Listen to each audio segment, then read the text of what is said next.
get started.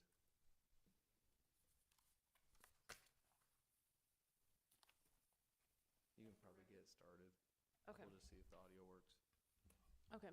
Welcome to the May 6, 2026 North Logan City Council meeting. We'll excuse Larry, who is sick tonight, and Buzzy, who is traveling for work. Let's see. We will begin with a pledge by Mark Hansey, after which, Kenny, do you mind saying the prayer? Yep. Okay.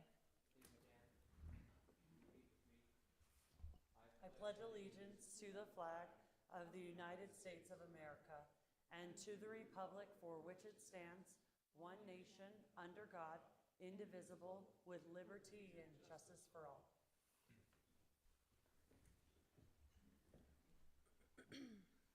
Our dear Heavenly Father, we are gathered here today for our North Logan City Council meeting, and we ask you to please bless us that we can discuss the items that are of greatest importance here for our community. And we're grateful to have such wonderful community members who care about each other and care about this beautiful area that we live in. And we ask you to please bless that we can be thoughtful on the issues at hand, and that we can be considerate of the opinions of others and make decisions that are in the best interest of our community and those who serve it. And we say this prayer in the name of Jesus Christ. Amen. Amen. Okay, can I get a motion to adopt tonight's agenda? So moved. Motion by Emily, Second. second by Kenny. All in favor? Aye. Aye. Any opposed? Okay, that motion passes unanimously. We will start with our opening business with recognition of an exemplary staff member. Today, that is Sarah Baker from the Rec Department. Her nominator says, Sarah Baker has been a vital employee for the Rec Department. Her hard work has made our program successful and fun for the public. She's recently been training new employees as well as to keep our standard of awesomeness and to help pass on her vast amount of recreation knowledge. I'll just add to that we're so grateful to our rec staff who makes our recreation department just phenomenal. And we're excited as we go into this summer season to see all the fun things that they have planned. So please join me in giving them a hand of applause.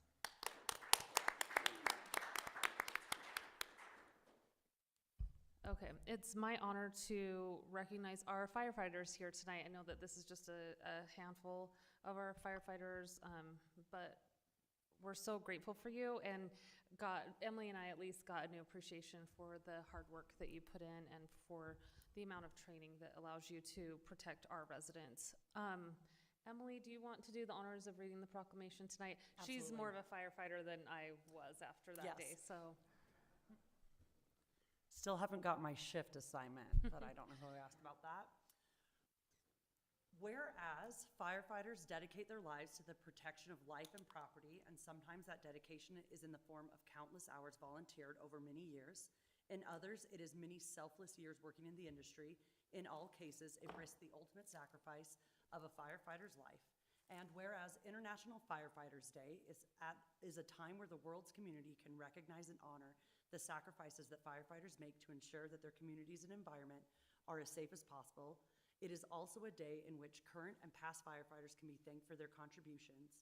And whereas this day gives our community a special opportunity to express their heartfelt gratitude for the incalculable contributions which our firefighters so generously bestow upon us. Now, therefore, Lindsay Peterson, Mayor, on behalf of the City of North Logan, do hereby proclaim May 6, 2026 as International Firefighters Day, and I encourage all citizens to show support and appreciation to our city, county, state, and federal firefighters who protect our lives and property so diligently throughout the year, and by remembering past firefighters who dedicated their lives to preserve our safety. All right, so join me in giving our firefighters a hand of applause. Those are great. And again, thank you so much for all you do to serve North Logan. We're grateful for your work, and as we've been discussing fire coverage, it's our privilege to brag about the support that we have, so thank you. All right, let's move on to our reports from public safety officials. You're Chief excused. Thompson. Yeah. Yeah, thank you so much for Thank you so coming. much. Gentlemen, So Chief Goodrich, yes, we'll start with you. All right, this is on. Very good. I'm going to start first with our April stats for the recap for North Logan and for Hyde Park. So total for all of April, the department had 448 calls that we responded to. Out of that, 368 were for North Logan and 80 were for Hyde Park. Out of the 368, 43% of those were non-priority type calls with 57%. That's the highest that we've seen so far. Being priority type calls. And if you look down on that green list on the right-hand side there, 21 accidents total that we worked with. We had several child abuse, child neglect, child sexual abuse investigations, disorderly citizen disputes, some domestics. We had an evading that ended up in the news a little bit. We had a rape that we dealt with, and just some very serious things this last month that we were handling on that. In addition to that, the officers made 537 traffic stops. So last year at this time, our calls, we had 512 calls for April of 25. This year, 448. So our calls were down just a little bit, but our traffic stops are higher this year than they were last year. So we've seen just kind of a balance out between the workload on that particular front there. So the guys are staying busy, which is awesome. It's good to see the guys out there. We've extended an offer to a cadet that graduates on the 14th. That'll bring us up to 14, and then we have plans for that 15th again. So we're losing a couple, but we're gaining them back fairly quickly. And then tomorrow night is our police commission meeting as well with that. Lastly, I gave each of you one of the electric motorcycle pamphlets. So the electric mobility device law, the changes go into effect today. And this is something that we have up on our website, as well as we've distributed out to far and wide as many places as we can. The QR code on the back, Alan has a different one, but we've updated it with the QR code. That has been the only change. When people scan that, it takes them directly to the state website that shows House Bill 381 and what all of those, they can read the law themselves on that. And essentially what it has changed is the electric motorcycles.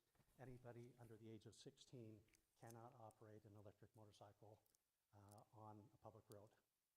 So above 16 they can if they meet certain conditions. They have to have a valid license, they have to have a motorcycle endorsement or the safety course, and the bike that they're riding has to be street legal. So the horns, the turn signals, the mirrors, insured, registered, all of those things. If that is met, those conditions are met, then they're legal to be on the road as it stands right now. For the e-bikes, what they basically did was they took the electric motorcycles and placed them under the motorcycle law, and then they redefined the class 1, 2, and 3 e-bikes. And what they've done now is anybody between 8 and 15 they have to be in direct supervision of a parent or a guardian to be riding an e-bike. Anybody under 8 cannot ride a class 3 on a road, so that's one of the faster ones. You still have to have your helmets on, and you can't ride where bicycles are not allowed currently. So those are the basic changes, but I made this pamphlet trying to help the public with that. So our goal as a PD, as we come across the kids, we've been handing out tons of these and saying, take it to your parents.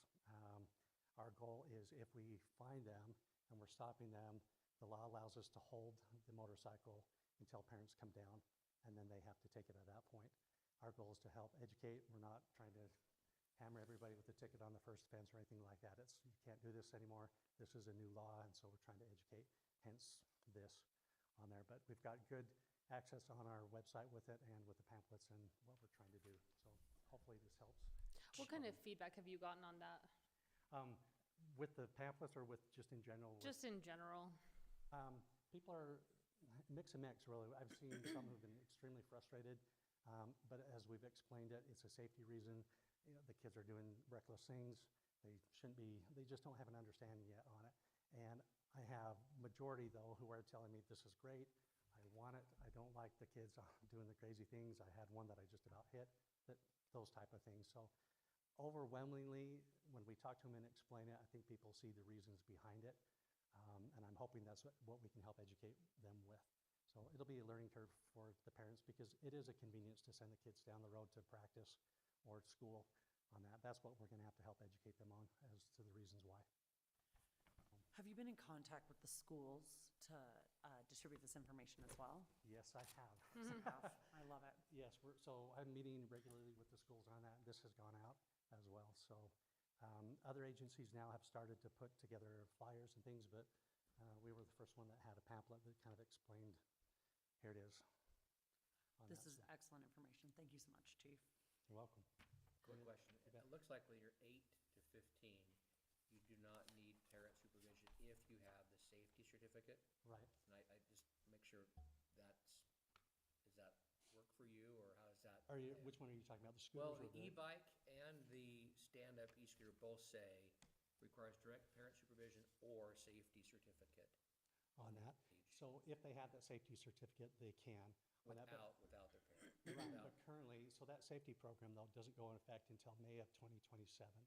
So what is online right now is the State of Utah OHV, Off-Highway Vehicle Safety Course. That takes about 20 to 25 minutes to go through that. On that, the actual electric motorcycle or bicycle safety course that the state is developing will be implemented May of 27. So that isn't an option right now. Right. It has to be direct supervision then. I don't mind that. It does say "or" in the flyer, so it may make people think I that have to, we they might have to make an amendment on they that. can get that now, and maybe they can't get that now. I was wondering the same on the e-motorcycle. It says age 16 plus needs the Class D license with the motorcycle endorsement or the OHV safety certificate. So if they have the OHV safety certificate, they do not need the license with the motorcycle endorsement? So, no, it can be one or the other right now. And Okay. reminder again, if they're 16 or older and they're riding those electric motorcycles, all of those conditions have to be met. The bike has to be street legal, they have to have it registered, insured, and they have to have a Class D license, so your regular driver's license, with a motorcycle endorsement right now. And since the safety course for those is not available, it has to be the endorsement on that. And that's the only way that they can. If they're 16 or older and they don't have those conditions, then they're subject to the bike being held and the parents being called that they're in violation of that. Okay. Again, there's going to be a lot of education as we Yeah, talk to there is. people. Speaking of which, my daughter's friend said, wow, your mom really hates e-motorcycles. So if you could let people know that this is not an edict from me, that would be really great.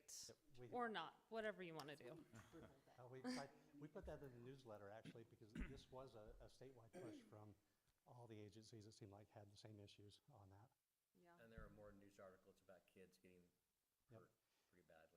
So this year already, we've had accidents with e-motorcycles, and we haven't even really got to the summer yet. So anyway, this is a good law. Okay, thanks so much, Chief. Okay, we have Assistant Chief Lacroix. Do you want to say anything? 2 thumbs up. Thanks for your hard work. Okay, that's our favorite kind of report sometimes. All right, Alan, strategic directives and action items. Yeah, thanks, Mayor. I'll go through this pretty quickly. The first items, we'll have a master signage meeting in the coming weeks with the contractor. We reached out. We're just scheduling that date and time, the exact date and time. Some of these other things we'll go over at the end of the meeting. Water, we'll go over the vast majority of these at the end of the meeting. Sewer, they are going out and doing some of the lining of some of those lines after they've done kind of the analysis across the city of where groundwater is infiltrating. Again, the past few years, they've been able to really target several areas and reduce that significantly. So that's off to them. Streets, they're out crack sealing and painting and working on several of the projects you've seen throughout the community. In fact, they crack sealed 2500 North today. Jumping down through the stormwater master plan, I think they're just about done with that. They're waiting for some final data from us after they've done the vast majority. And so that will be completed. 200 East, it's well on its way with the right-of-way and the private utility designs, but it's mainly right-of-way right now that they're working with each of the different property owners to get that lined up. And then several of the other projects that we're working on. And jumping down through parks, the north end of Elk Ridge, the RAPS have tentatively, the RAPS committee approve the funding, the remaining funding we need to redo the parking lot on the north end of Elk Ridge. So they'll wrap up the stormwater and then the north end of Elk Ridge there, kind of the historic older portion where the pumpkin walk takes place, that parking lot they'll redo. And then the area down here at the library and community center, we also received that RAPS funding. So hats off to each of the different departments, to Ryan and to Trent for putting those together and getting those fundings for those two projects. That'll be an incredible addition to put to both of those areas. Trails, we've wrapped up.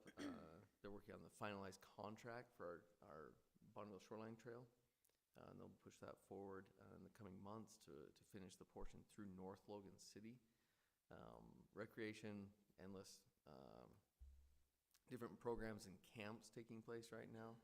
I think they have 30 is what it's listed right there taking place right now at the same time and coming up over the next month or two. It's just incredible things they're doing.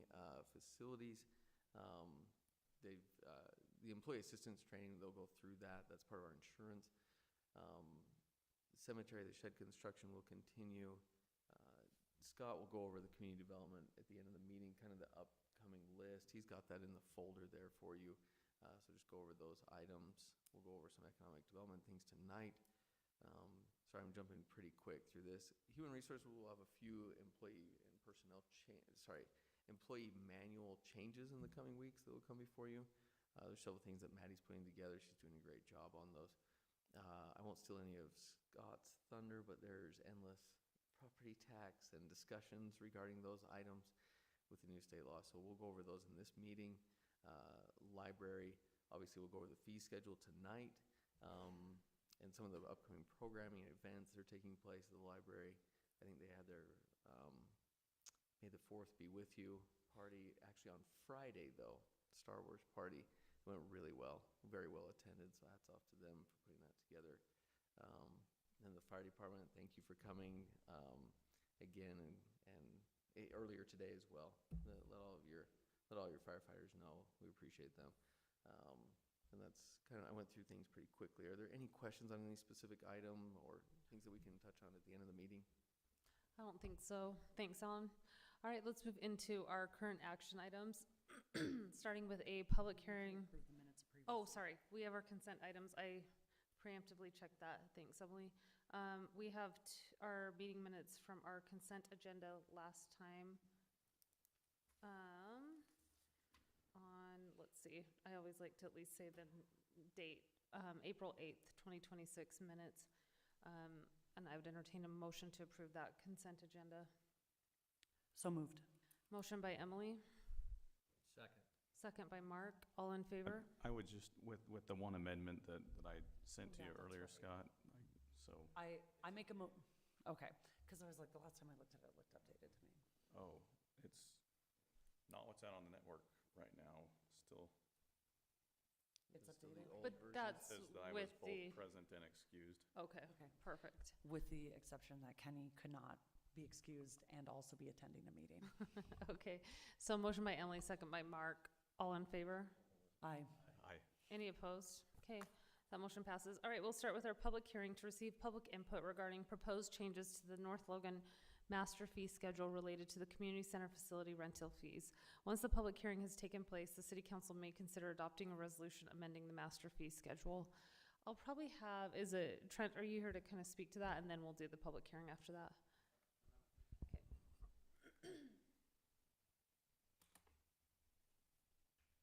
So this is the fee schedule we put together for the new community center. We hired somebody out to do this they've put together other event centers, have a lot of experience doing this. They researched around the valley, event centers that are here in Cache Valley. They reached outside the valley, other government places that have similar-ish types of facilities to try to get a bearing on where we should set our prices. This is what we came up with. We've had a few iterations. We've talked with the mayor, with Alan, with library board members, just kind of gone over a lot of these different numbers, and just wanted to bring forward. If there's any questions on it, I'm happy to answer any of those before. Do you have a set time to assess the fee to see if it's high enough? Like, have you just put that in place? I know that really does not have any play in the conversation of No, what but the fees are. that's a good question. Like saying like, we're gonna do this for a year, see if we're inundated or we have nobody coming and we can reassess again. We haven't talked about that, but it's something that I think would be good to put in place. We can always amend if we Yeah. need to. Exactly. And I think it actually should. I think you'll get some good data the first year, and then you can make adjustments after that. Absolutely. And I think we did err on the side of low, right? Like being inclusive. We did, yes, and we've had a few events take place, kind of little trial run events that we wanted to see, what are we forgetting, what do we need to do? And when we used these prices just as a starting point, and we didn't have any pushback whatsoever on these. Okay. All right, let's have the public hearing. Stay close, Trent, if there are any questions, but I'll read those instructions. Before you begin, please state your name for the record, speak into the microphone so your comments can be recorded. Limit your statement to 3 minutes. You're not allowed to combine or bank minutes or speak on behalf of others. Please phrase your opinions in the form of statements, not question. Please address your comments to the council, not to the public. In the future, if you have questions or need to discuss an issue, you may meet with city council members or appropriate city staff members before the public hearing where dialogue can take place. You can write a written statement. You may read or summarize it with the 3-minute time limit. You may provide a copy of a written statement to the city recorder. He'll make copies for the city council, and the written statement will become a part of the public record, but will not be included in the minutes of the meeting. With that, we'll open up the public hearing on this issue.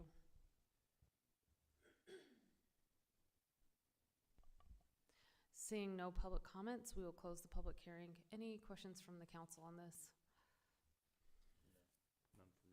The only question I have is, having been in those classrooms, I feel like the TVs that we have in there are so expensive that I guess I feel like a damage deposit of $50 doesn't seem enough if somebody were to be do you know what I mean? So I was wondering if there's any language that we could put into some sort of contract that they would be responsible for any damage done beyond the damage deposit. I don't quite know how this works because I've never done an event center. I So was just in curious. the facility use agreement, there is language in there stating that any excess from the damage waiver deposit that is needed to be collected will be Okay. assessed to them at the time. I mean, We're it's, not it's capping damages at whatever this. right, deposit. exactly. We can still require more money, and that's stated in the contract, but we're just having this deposit up front just as a, hey, be aware that this stuff can be damaged. For the rooms that are bigger, like the community hall where there's that really nice projector, there's the screen that Yeah. comes down, we made it a larger deposit. And we could change that deposit amount because it is refundable. It's not like we're holding that indefinitely, but I mean, when I was there for library board, I should share, that building was being used by 3 separate groups, and it warmed my heart to see. So they had a, like, water-wise, it was the local scapes course was yes, going on. and- fantastic. yeah. And I really want to make sure this building is being used. So I definitely don't want it too high to Right. where it is stopping groups like that from coming in, but I just wanted to make sure we had language to cover ourselves, because there's a lot of nice technology. I want to make sure that it can still be used. Right, for we're gonna have its this purposes. reviewed by the attorney as well, the city attorney, to make sure we're not missing anything within the contract that we need to have in there. Yeah, but I think that's pretty classic to have a lower fee and then just know that if it exceeds that, much like a home rental, right? Yeah, I just wanted to make sure. That was all. Definitely. Okay. Do you have any problems or processes where you, to hold the deposit if they're using a credit card, and how you put that in escrow or give it back, and the fees associated with that? Is it cause of pain to do the deposit? It's not bad. So we have a software, it's called rec.us, and they hold the deposit Okay. for themselves, and then afterwards we decide how much is released, if all of it's released, and it just goes back to their card. That's how that works. Thanks. Okay, thanks. I'd entertain a motion on this. I move that we adopt a resolution amending the master fee schedule to include the community center use fees as detailed. Okay, motion by Emily, Second. second by Mark. Any further discussion on this? All in favor? Aye. Any opposed? Okay, next we have considered declaring a portion of city-owned property parcel number 04-199-9001 as surplus, approximately 0.63 acres of a north triangular portion bordered by Canyon Ridge Drive and 2350 East, and parcel number 18-006-0004. So we've kind of talked about this. We spoke about it at the previous meeting. I don't know, Alan, do you want to just give us a really like 1 or 2 sentence Yeah, summary? That is what it is. We went over it in the last meeting. A lot of the council couldn't be here in person. It was a difficult time. It was an adjusted date for the meeting this last go-around. So thanks for helping accommodate the last meeting. The council just kind of tabled it at that meeting. This was discussed, just a general overview of the parcel. This open space if I click on this button, all of the open space you see here is part of the Wildercrest subdivision when it came in. As a bonus density subdivision. Now they do have excess amount, and so this can be surplused. In the last meeting, they discussed about some of the concerns that are related with surplusing the property, including making sure a trail is there. It does have a drainage easement that goes through it as well that would have to remain in perpetuity. There were some other concerns associated with the property, valid concerns, and you've seen the concerns from some of the residents, and I put those in the folder so you have each of those items that kind of detail some of the history, some of the things related to this property. However, it was just tabled at the last city council because we didn't have enough council members present to make a decision regarding whether or not to declare this as surplus. Remember, it would be the declaration of surplus, and then the city would still have the ability to decide what to do. However, that's really in the council's hands at this time. Okay. Where's the council on this? Do you have questions about it? What's kind of the flavor? I know that we've all received information about this, but any discussion on this? Did we get clarification on why,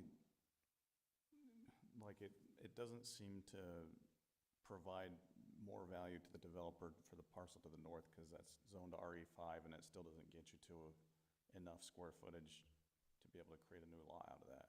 Yeah, it wouldn't help create a new lot. We did answer that question. However, the other questions about what value would it add to the adjacent developer who would like to say that or see that, that's a valid question that you could ask the developer. Yeah, Nick, if you want to speak to this, feel free. Hi, Nick Porter. I'm developing the property 0004, and this piece, I think at one point it made a lot of sense to have open space in subdivisions, and then I think the city realized its ability to curate and maintain property just isn't there. This is like the focal point of our subdivision, and also the value that it provides is we have to rework potentially drastically, we don't totally know yet, but that 2350 East Stub Road, that's a hazard for snowplows and fire trucks and garbage trucks, etc. So when we develop this, we need to get a roundabout there, and that property does help us do that. And Is it roundabout or like a turnaround?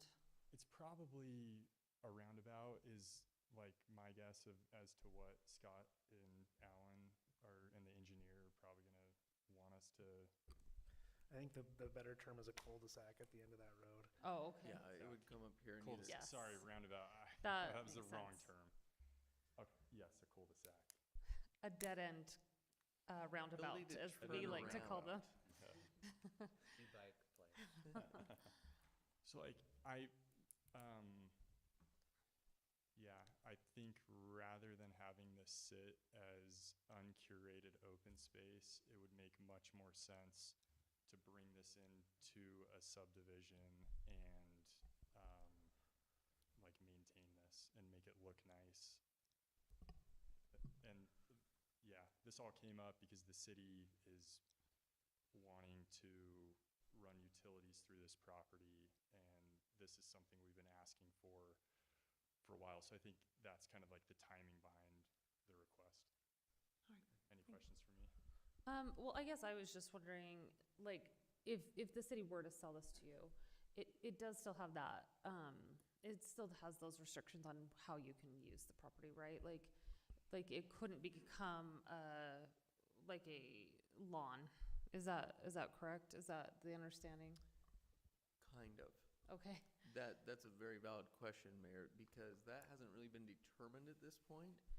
But let's just say it does go it is declared surplus, let's just say hypothetically, going through this process, they would have to go to an open bid for sale, obviously, and then let's just say the developer does bid the highest bid and it goes to the developer. Then at that point, the discussion would be what restrictions would be placed on the property. It would have to remain as open space no matter what. That is one thing that is. Meaning that is not fair. having a structure on Not it. having a structure on it. Thank Okay. you for the clarification, Mayor. Yes, it couldn't have a structure. However, it could be used as yard. It could be used as something along those lines. It could be landscaped. It could not have anything that disrupts the flow or the drainage or the capacity of the drainage way in there. Those would be kind of the stipulations. And it would have to have a trail easement that goes through it. Those types of stipulations would have to remain in place on the property regardless of who owns it in perpetuity. So when that Wildercrest 2 subdivision went in, the developer shifted, 4-199-9001 over to owned by the city and maintained by the city. But was there any agreement? That was when the agreement was in place that it would remain open space? It's actually in the beginning. It was in 2007 when this subdivision went through. So in 2007, when this subdivision was proposed to the city, all of the open space was basically in that first initial development agreement. It did come in 2 phases because the market crashed during that time. But that initial subdivision had all the open space in one large chunk. It should have been separated out, but I don't know why it wasn't, but it was just one large piece that was donated. But it came to the city as a dedication from that plat. I think it came, I'd have to look at that. The one to the west of this road right here came to the city in 2007. I do not know on that parcel. And what was that developer's motivation at that time for providing that land to the city as open space? We don't know. It's just how it was, like, if you look at that era across Cache Valley, like, that's how cities were doing it. All the open space was dedicated to the city, and then the city would maintain it. And I've seen this across, like, all of Cache Valley. Their cities are pulling back big time on doing that now because they don't have the ability to maintain it.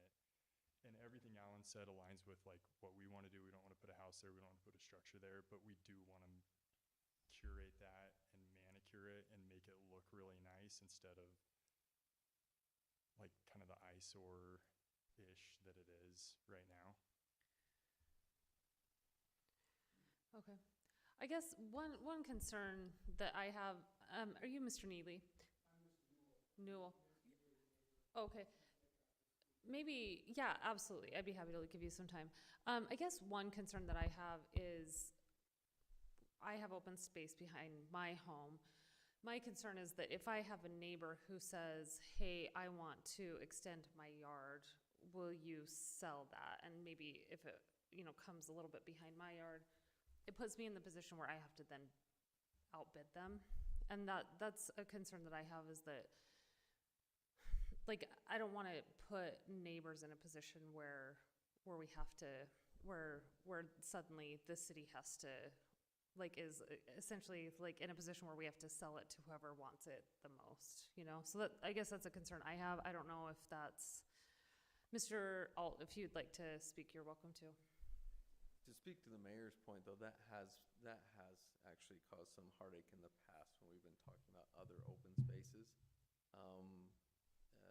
drainage ways throughout the city, because as Nick pointed out, back in the day, this was a common practice. All the open spaces, the drainage ways, everything were turned over to the city, and the city has a lot of that property. And we've talked about different options with all the different property, but that has become a little bit of an issue where different property owners say, well, I want more of that property, or I'm going to outbid you, or I want more of that piece.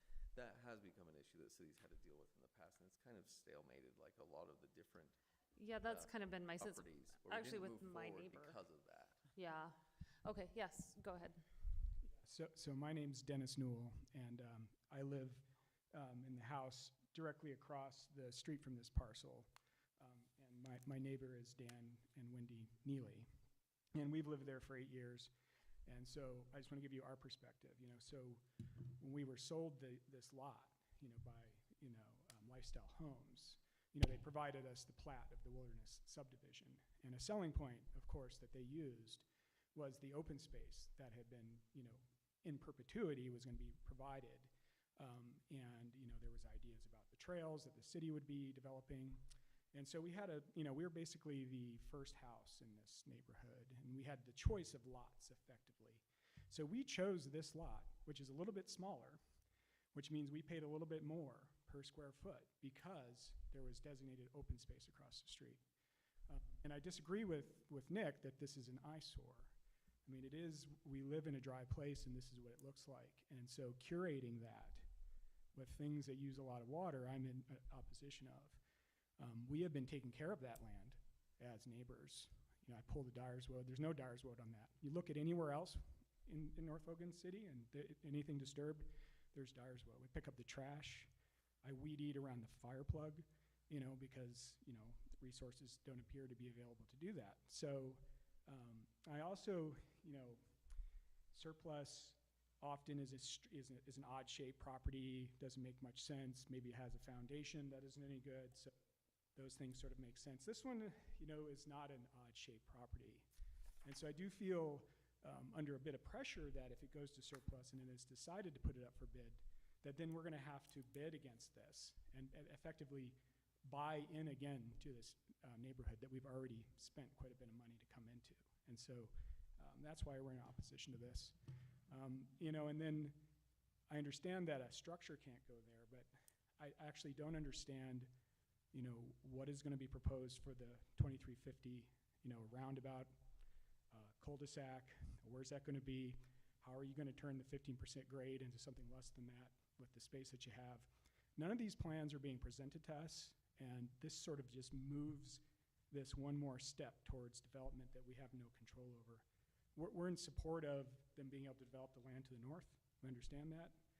But the city has already accommodated them by making it RE5.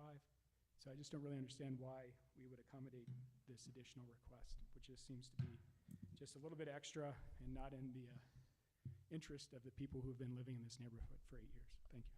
Okay, thanks, Dennis. I guess what I'm wondering is there a way to accommodate maybe in a different way, accommodate the access in a different way rather than upsetting maybe the open space?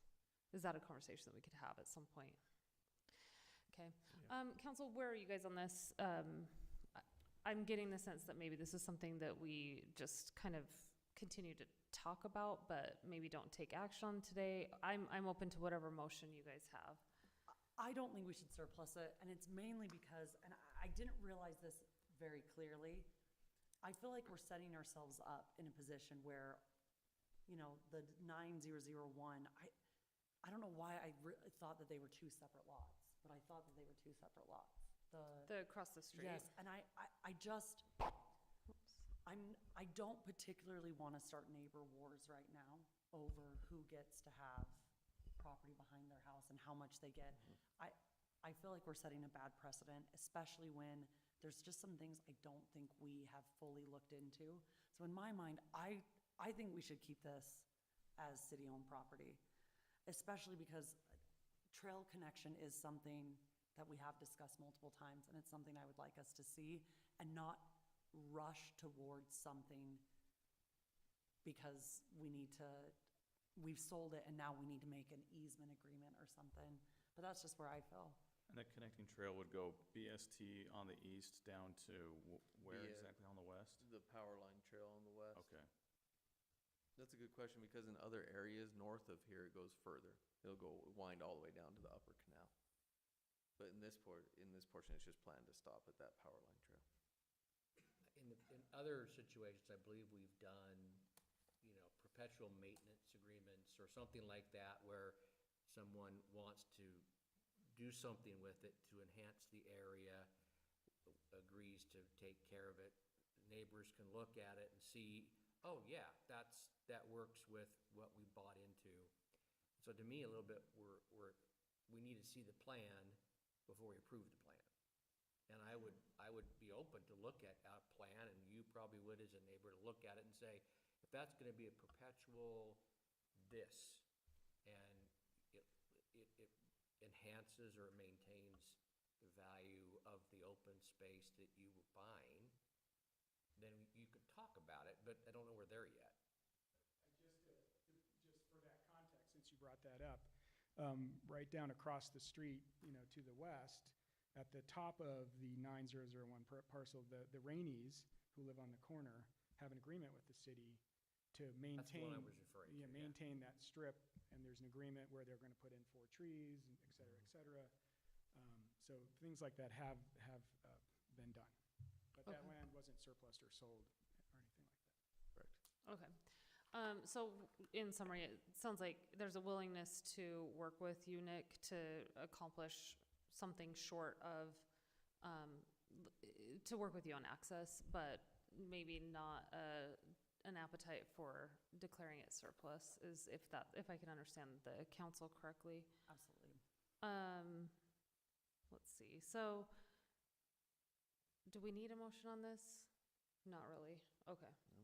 We just need a motion to, if we were going to surplus it, okay. Then any other discussion on this before we move on to the next item? Okay, then we'll move on to, thank you, both of you, for coming tonight. I appreciate your input. We'll move on to number 4. I think we'll hear more from Nick tonight, is that right? Okay. Consider approval of an ordinance regarding a city-initiated zoning map amendment, rezone of one full parcel currently in the commercial general zone. This parcel is proposed to be split zoned between the 2500 North Gateway Corridor East and the Wolfpack Way Corridor zones. Is this you, Scott? Yeah, Alan, if you want to hop into the staff report and just scroll down to page 3.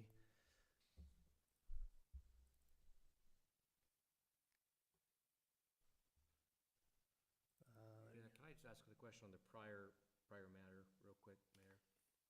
Sure. We had a public hearing on it last time. Right. So by doing nothing, that public hearing satisfies a future decision on it? If we'd have made a motion, then we would have to have a second public hearing? Yeah, I would recommend just holding one in the future regarding that, if it's ever brought up again, just out And of an that- abundance of okay. caution. I just didn't know if that mean we ought to act on this in some way, or just leave it open and intend to have a second public hearing? I think either way we're fine. Yeah, I think that's fine. I think in the future, we Okay. probably would, just to make sure we're hearing people. Okay, let's see, so, sorry. You're there. On the right page? Yep, yeah, this is good. So this first item, there's a couple of other items here on the agenda that are associated with this project, but this first item is a zoning map amendment, so a rezone request for the property on the corner of 2500 North and Wolfpack Way, that northwest piece there. This property is currently zoned commercial general. It's been zoned that classification for quite some time. Commercial general, as you guys are probably aware, it's an older version of just general commercial, vehicular oriented, big box, middle box, anything just about fits within that zoning classification. And the property recently was sold. Rich Geertsen, the applicant, owns Rich's Cars and Credit just adjacent there. He picked up that property and he's looking to master plan and develop this as a commercial piece, which can be done under the existing zoning. So the existing zoning would allow him to do a commercial development there. But as you guys are probably aware, as we went through the general plan, the vision for the 2500 North Corridor and also the Wolfpack Way Corridor has been updated with, potentially some mixed use types of development. There's a more coordinated architectural requirement. And so as the applicant reached out to the city, we said, yeah, we can move forward with commercial development on this parcel under the existing zoning. But what we'd like to do is just update the zoning to match the future land use vision that the general plan set out. And so for that reason, the item is technically a city-initiated rezone, just to be in lockstep with the development of this property. And the applicant's been very gracious to work with us to accommodate that request to rezone the property, to match the current planning and the vision, and also to integrate the architectural requirements that are part of these new zoning classifications. They'd intended to have a high-quality development, but this zoning also just kind of memorializes their intent to do so. So as you'll see on this exhibit, you'll see the commercial general on the map above. The map below is showing this split zone proposal where we've got the Gateway Commercial East in orange there, and then to the north the Wolfpack Way Corridor. Now those two new zoning classifications are fairly similar in their aspirations and their requirements. There's very little difference between the two, but we wanted to be consistent with our future land use map, and so that's why the proposal is what you see there.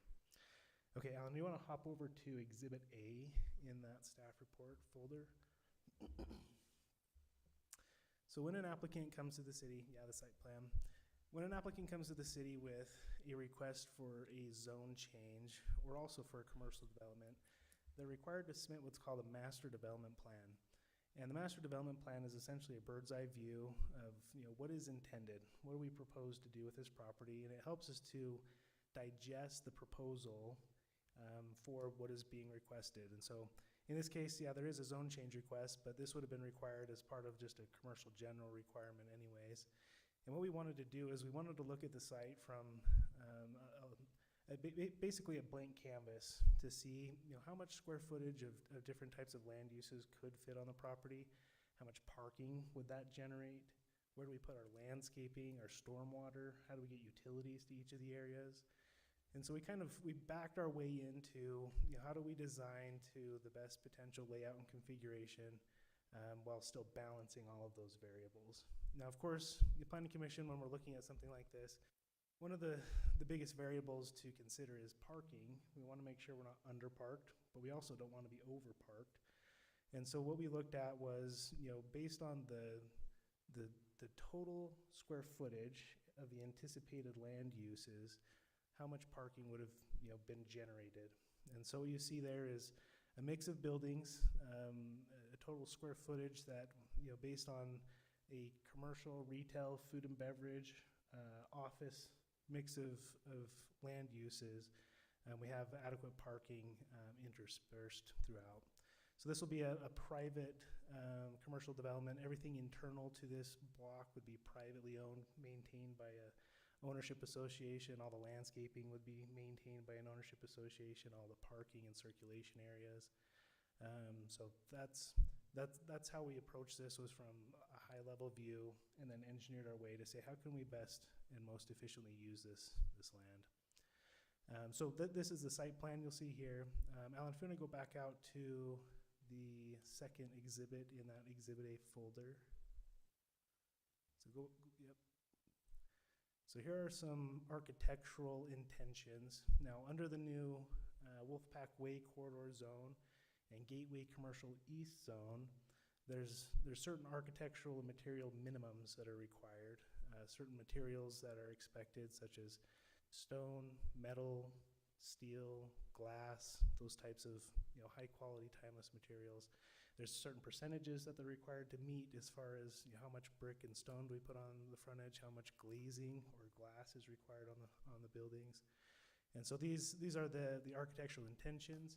And you'll see that in the rezone development agreement, these are being added as essentially a intention for all the buildings going forward, something along this design guideline. And we want to make sure that as these buildings come up, there's consistency. We know that they meet the code requirement for minimum materials and architecture. And so for that reason, we wanted to look at this as part of that master development plan. Okay. On that topic, have you gotten any pushback on the required materials? Because I know it's in the city center zone or the city center adjacent zone. Yeah, it's not part of the city center boundary, but it does have very similar requirements for, it is a heightened architectural and material requirement. So it's not just open-ended. There are minimums that have to be met. And, the applicant essentially had the intention of meeting these requirements when they came in to talk about this. And so I don't believe this was arduous for them to meet. We didn't get pushback, but we are happy to see that it is meeting those requirements under the new zoning. We do have our applicant here, if we'd like to pick their brain about this as well, just FYI. So anyways, this first item is for the zone change. Now, to be clear, this type of a project can move forward under the existing zoning. We don't have to change the zoning, but staff did ask, hey, would you be okay if we move forward with a zone change just to be in lockstep with our future planning and our future land use map for this area? So, any questions on this? This is a legislative item. It went before the Planning Commission. Positive recommendation. We haven't received any public feedback on this particular project. I just have one question, and I think I maybe answered it. I'm in Exhibit A, and I'm in literally Exhibit A, the first, no, I'm in the second one. And the site plan or the architectural elevations? I'm in, no, I think I'm in, whatever this The one is. parking and the last one. landscaping Okay, analysis. it says on the side, and I want to make sure I'm understanding this. Alan, go to Exhibit A, the third item in there. There you Yes, go. that's the one I'm in. On the side, it says the building number and what its type is, what it's gonna be used for. Mhm. Is this exactly what it's gonna be used for? Like, are they planning on doing restaurants and office buildings? Am I understanding this correctly? Yeah, so that's a good question, and you'll see that the table there breaks out what we believe to be a reasonable assumption of what will occupy these buildings. So we do already know that there are commitments for occupying several of these buildings, food and beverage, office, those types of uses we anticipate being built here pretty soon if this moves forward. But the rest of the development we know will build out as demand necessitates, and so we wanted to get an assumption of how much square footage of each land use would build out in this scenario, just to make sure we had enough parking for those assumptions. So we anticipate there likely will be, changes of tenants throughout the years. Each of these buildings will probably have multiple tenant improvements to build out various spaces of the buildings. We may come back and amend this site plan if some of the buildings are anticipated to shrink or modify slightly. But for now, you'll see that the easternmost buildings are a little bit more specific in their footprint. And we'll start to see perhaps some adjustments on the additional buildings as time goes on, but Okay. that's correct. I just wanted to make sure, because I do know that the Wolf Pack, I think it's called, what is the WWC? What's the C? The Wolfpack Way Corridor Zone. Thank you. I do know that it does allow for some, homes. Residential. Thank you. That's the word I'm searching for. Yep. Obviously, you'll get it. So I just wanted to see what the intent was there. I generally have no problems with this. I'm actually very excited to see businesses be put on Wolfpack Way. I think that there's honestly, there's a need for that. So I'm happy for that, but. Scott, you may have said this, I just missed it. How did the vote from the planning commission go for the recommendation? Yeah, it was unanimously positive. Okay. Okay, it sounds like this is largely also kind of just a administrative change that's not super substantive, so. Yeah, this zone change really doesn't change much. The architectural is one of those things that we memorialize in the zoning. And so, this was a good way for us to just keep the zoning consistent, but also not to slow down, this potential development. Okay, I'm ready for a motion on this, if someone wants to take a stab. Go ahead, you've got the resolution. Okay. Oh, no, Yeah. Kenny, please. I'll move then that we approve an ordinance regarding a city-initiated zoning map amendment of the parcel indicated from commercial general to be split between the Gateway Corridor and the Wolfpack Way Corridor zones. Okay, good job, Kenny. Motion by Kenny, Second. second by Emily. Any further discussion? All in favor? Aye. Any opposed? Okay, that's unanimous. We'll move on to consider approval of the Bullen Brothers Wolfpack Commons Subdivision Phase 3 Commercial Preliminary Plat. Okay, so this one, Alan, if you want to open up Exhibit B. So this item again is very similarly related. Now this is the preliminary plat. And the reason why it comes to city council is because it's commercial in nature. Residential plats don't come to council like this, but because it's commercial in nature, it does require the city council to act as the land use authority. But this is a more technical document of how the actual property is being subdivided for those individual building lots. And again, in these zones, we have zero lot line setbacks internally. We do have some setbacks adjacent to the streets, but here you'll see these pads, and everything in between the pads is common area. So that's where all the parking, the stormwater, the landscaping is all going to be contained. But we also see that there's access easements that are being provided. So for example, on the northwest corner, there's an access out to Main Street on that existing private lane. We wanted to make sure we had, adequate access into and out of the site, so that's a tertiary access point. We have one off of 2500 and then another one off of Wolfpack Way. This will be a third access point onto and off of Main Street. And then there's also a fourth access point that is an emergency vehicle access on that far north end. We also anticipate a cross-access easement heading north if that property to the north ever does redevelop. This is the technical document that shows the splitting up of the property. There's an improvement plan that shows all the connections. This property will be serviced with secondary water. The HOA will be, in charge of all the landscaping on this block, so it'll be nice to be master plan landscaping, secondary water, for some good water conservation. Anyways, this is the preliminary plat, comes to council as a land use authority. You guys have any questions on this one? This is feeling really unfamiliar. We're not used to being the land use authority. Yeah, it's been a while. Subdivisions, yeah. Kenny, welcome back. And Mark, right? How did the commission vote on this one? So this one is, it was part of the same staff report. We considered it all together under the same motion, so it was all positive. But we're it, right? Like this, it's on us, kind of. Yeah, they still submit a recommendation, though, to us. They as do, the- yeah, so it's the Okay. same with the rezone and this one, it's a recommendation. Okay. We ready to make a motion on this? Yes, I move that we approve the preliminary plat of the Bolin Brothers Wolfpack Commons Subdivision Phase 3 Commercial. Okay, motion by Emily, second by Mark. Any further discussion? All in favor?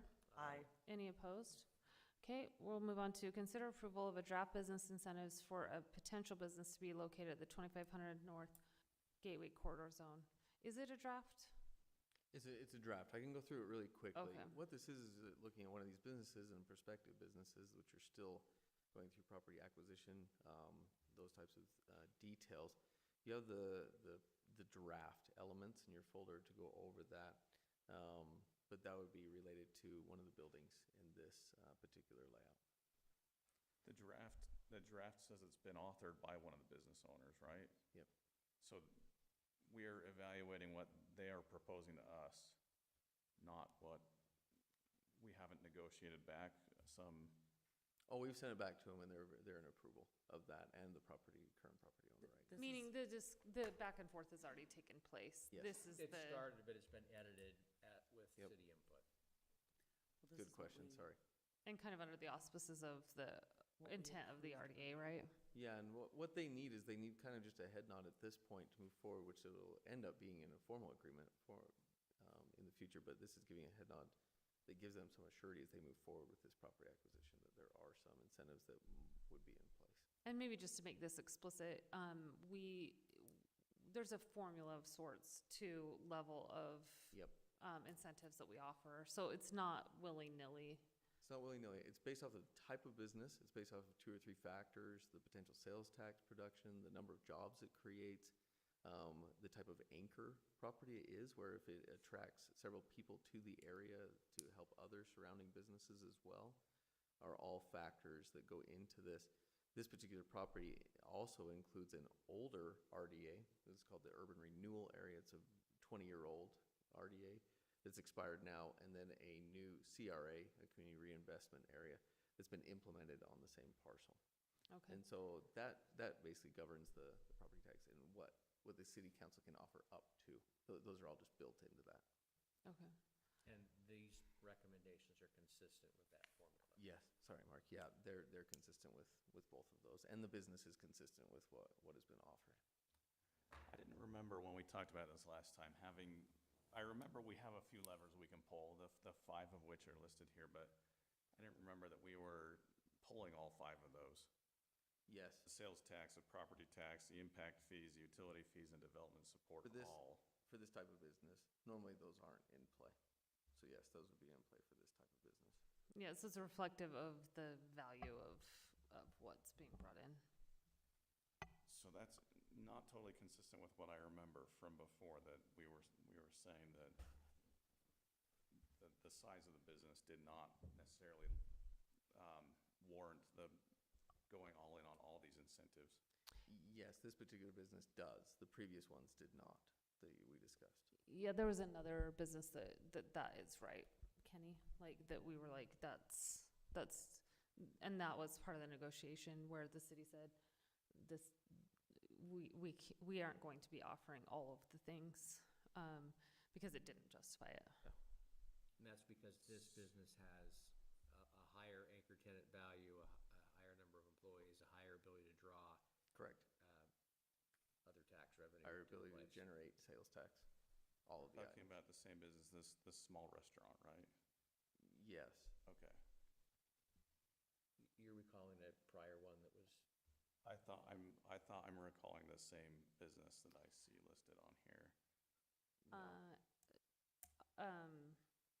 I can talk to you off the record about this, Kenny, but, Okay. there was a smaller version of this that wouldn't justify the same incentives. Okay, Are there any concerns? We probably need to move this one. yeah, are we ready to make a motion on this? I can't make the motion, guys. Are you ready, Kenny? Well, I mean, I can make a motion, but my motion would be that we don't approve these incentives, actually. I feel like I'm not educated enough on what we're looking at. I do know we have tremendous budget pressure right now, so to wait 6 years before we get any sales tax, or full benefit of the sales tax is hard to swallow. I think that the thing that we're working against is that it's not the difference, the business won't come in without that incentive, and so what you're really choosing between is maintaining the status quo, which is Zero. open field, where you get very little sales tax, versus an investment that in the future will produce a sales tax. So those, you're kind of have a false equivalency there, where you're saying, I'd rather just have this field and hope someone will come in without the incentive. But we know explicitly that this business will not come in without these incentives. And this business does generate revenue immediately. It's not in the future, it will immediately generate revenue and bring in other businesses. It'll generate revenue in what regard? As you look over the incentives, it generates revenue immediately. I see that we're negating 100% of sales tax. Correct, but So there's there's other no- taxes no- that do come in, would be day one. There are other taxes that come in day one. Being property tax, because we're also, Property tax, energy sales and use, franchise fees, there are several other taxes that do come in. sales tax is the lion's share of that, Yeah, for sure. Do it, But- it's but not it's nothing. zero right now. But, yeah, exactly. I trust the mayor and staff to have negotiated at an arm's length with knowing that there's a competing interest between the developer and the city. They all try to strike the best deal, and you come up with a solution that generates a business. And I trust their efforts in that. We're not looking at this as a brand-new step one. They've gone through multiple steps. It's consistent with the formula, and I'm relying upon the representations that staff has made on that negotiation process. And so, trust them, and I'd move to approve it. Okay, motion by Mark, Second. second by Emily, all in favor? Aye. Any opposed? nay. Okay, so that motion passes. We'll move on to consider approval of the Beck Farm subdivision development agreement. All right. Alan, do you want to just hop into the agreement itself?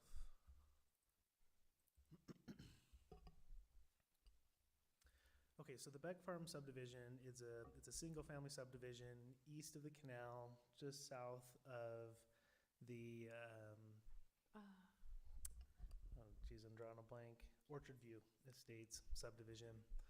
So this particular subdivision, we've been working with the Yonker family, who owns land on both sides of the canal. And we've been working with Nick Porter, the developer, on an agreement essentially for the Yonker family to dedicate what is a legacy park for that family. So they've had this family land, since the impetus of North Logan. And, the time is ripe to move on and develop some of the property, but they want to retain some of it as a heritage or a legacy park. Now, the Beck Farm subdivision is not a bonus density subdivision, so they're not dedicating this acreage as a way to maximize the developability of the developed area. But it's more of a dedication to the city as raw land with the expectation that the city would improve that land over time. Normally in a bonus density subdivision, if there's parkland dedicated, we would require that land be improved and handed over to the city as a functioning park space that we could just maintain going forward. But in this situation, it's essentially a raw dedication with no bonus density tied to it. So this agreement is anticipating that this would be handed to the city raw. We would work with the landowner with their heritage vision to design a park and install a park over time as we're able to secure grant funding, donations, impact fees as time goes on. So the way that this is drafted, there's also a master plan roadway that is anticipated to traverse from 16th East over to this Foothill Drive. You can kind of see it on the south side of that exhibit there.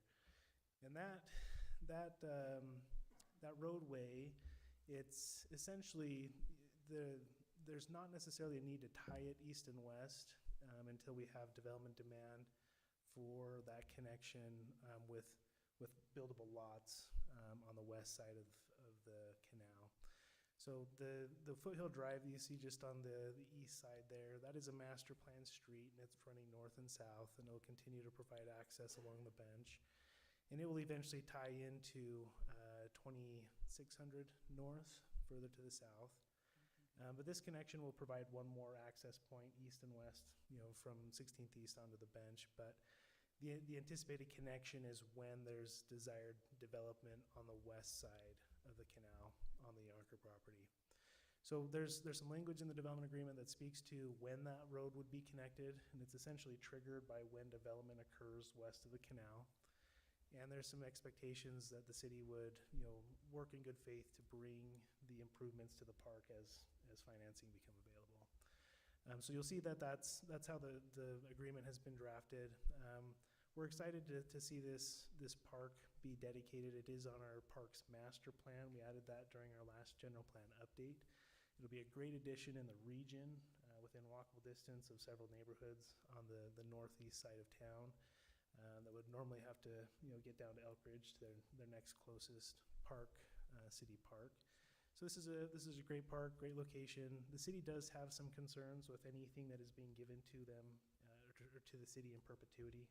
Obviously, it represents a significant increase in our park land, our obligation to maintain it, staff it, keep it clean, programmed, et cetera. But we have been anticipating this. Our Parks Master Plan anticipates this. The Yonker family wants to keep some input as a heritage park, with their family legacy tied to it. But that in a nutshell is what is being proposed.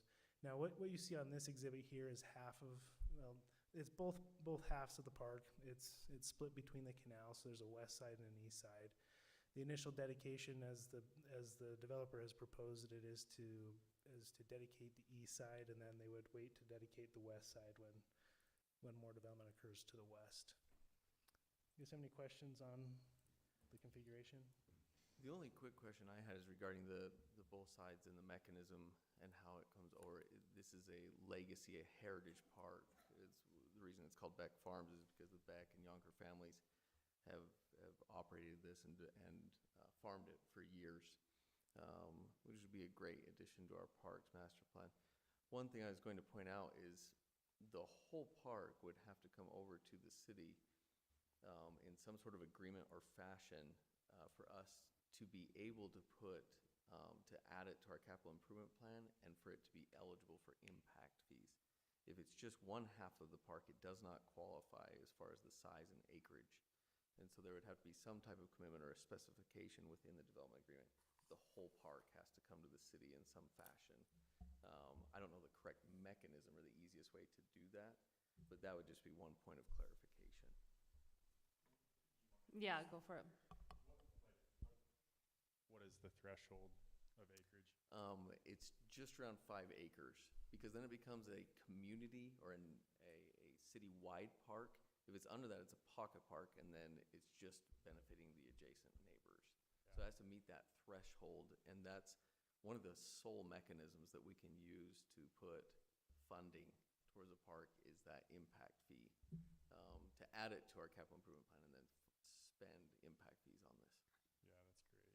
So you need the ability to get it down the road, or do you need 5 acres dedicated to begin the process? Just some assurity that it's all going to come to the city. We Okay. can't put money towards one half of it and then hope that the second half comes on the west or on the east. Obviously, in this portion, it's the east that we would put money towards without the assurity that the west side is coming to the city at the same. Yeah. At So some we point. need to amend the development agreement to include that? I don't know how specific it gets in that.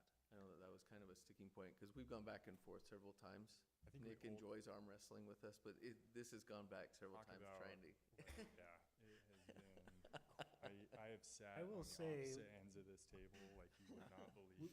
We've gone around in circles just to make sure that everybody is able to achieve their goals. And I think we've worked really well to do so. The Beck family, the Yonker family, they've had a really good vision for this, and we appreciate their work to get it to where it is. I think what the development agreement currently anticipates is it references this as Exhibit A, and it indicates that the park will be dedicated on the final plat of the Beck Farm subdivision as a park parcel.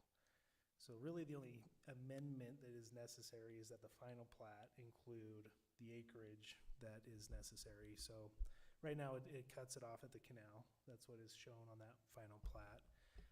So it would need to be expanded into the boundary of that subdivision. Would you put that on the final plat, or can we just put that in the development agreement?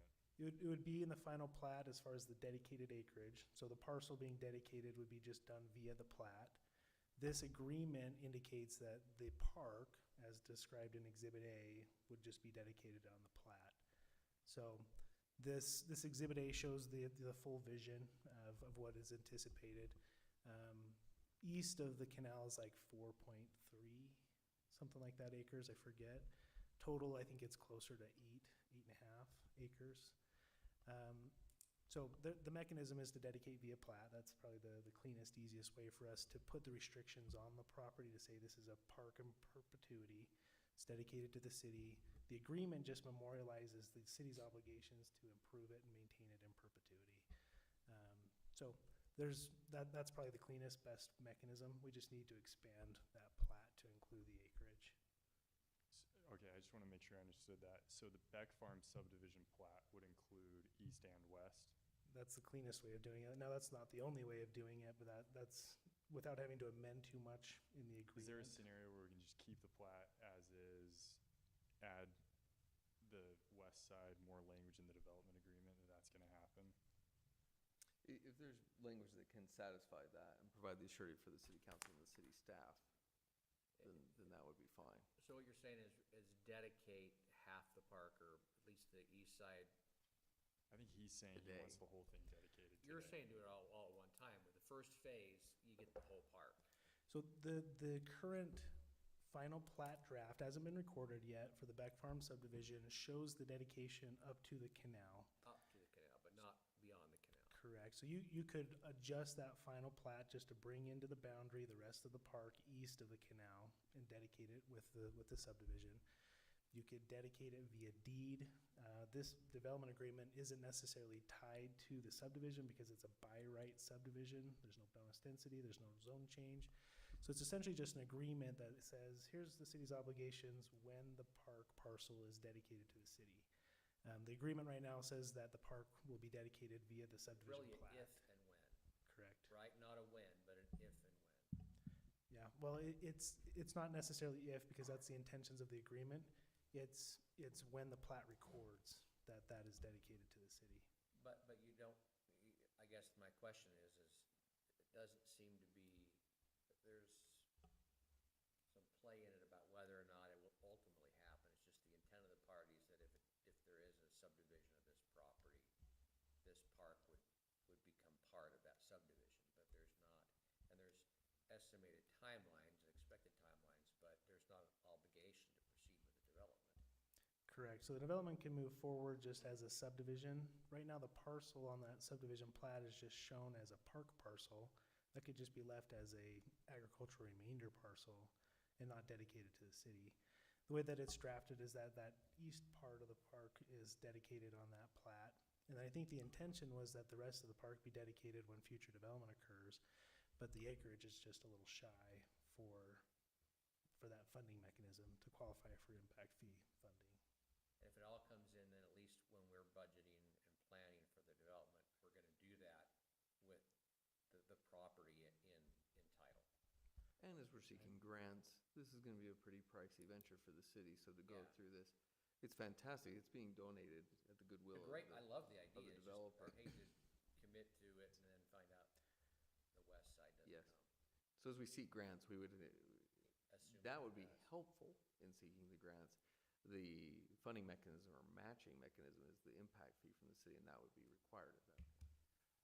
Is there language we can add today to move this development agreement forward? Because I do remember when this came up, it was like, I don't know, wasn't it in January of like 2021 or something like that? I was gonna say, the intent of this has always been something I feel like we agree with, we wanna move forward. Is there language that we can add right now to help move that needle? Or do we need to have it, the final plat changed? Sorry, which plat is getting changed? The plat. There we The go. final plat for Beck Farm, So- Generally. yeah. Thank you. It just, like, is there language we can add right here to help satisfy the needs? The language would be that the whole parcel comes in with phase one. That's the cleanest way. Now, I don't know if the developer property owner is okay with that. Something that we've just recently kind of thought about, this is actually problematic because the development agreement anticipates us using impact fees as one of the primary funding mechanisms for the park. And if we can't tap into that source because the acreage is just shy, it kind of just undermines the intent. I don't think that we're at all saying that the city is changing its mind on this whatsoever. It's just a mechanism and just a technicality we need to figure out.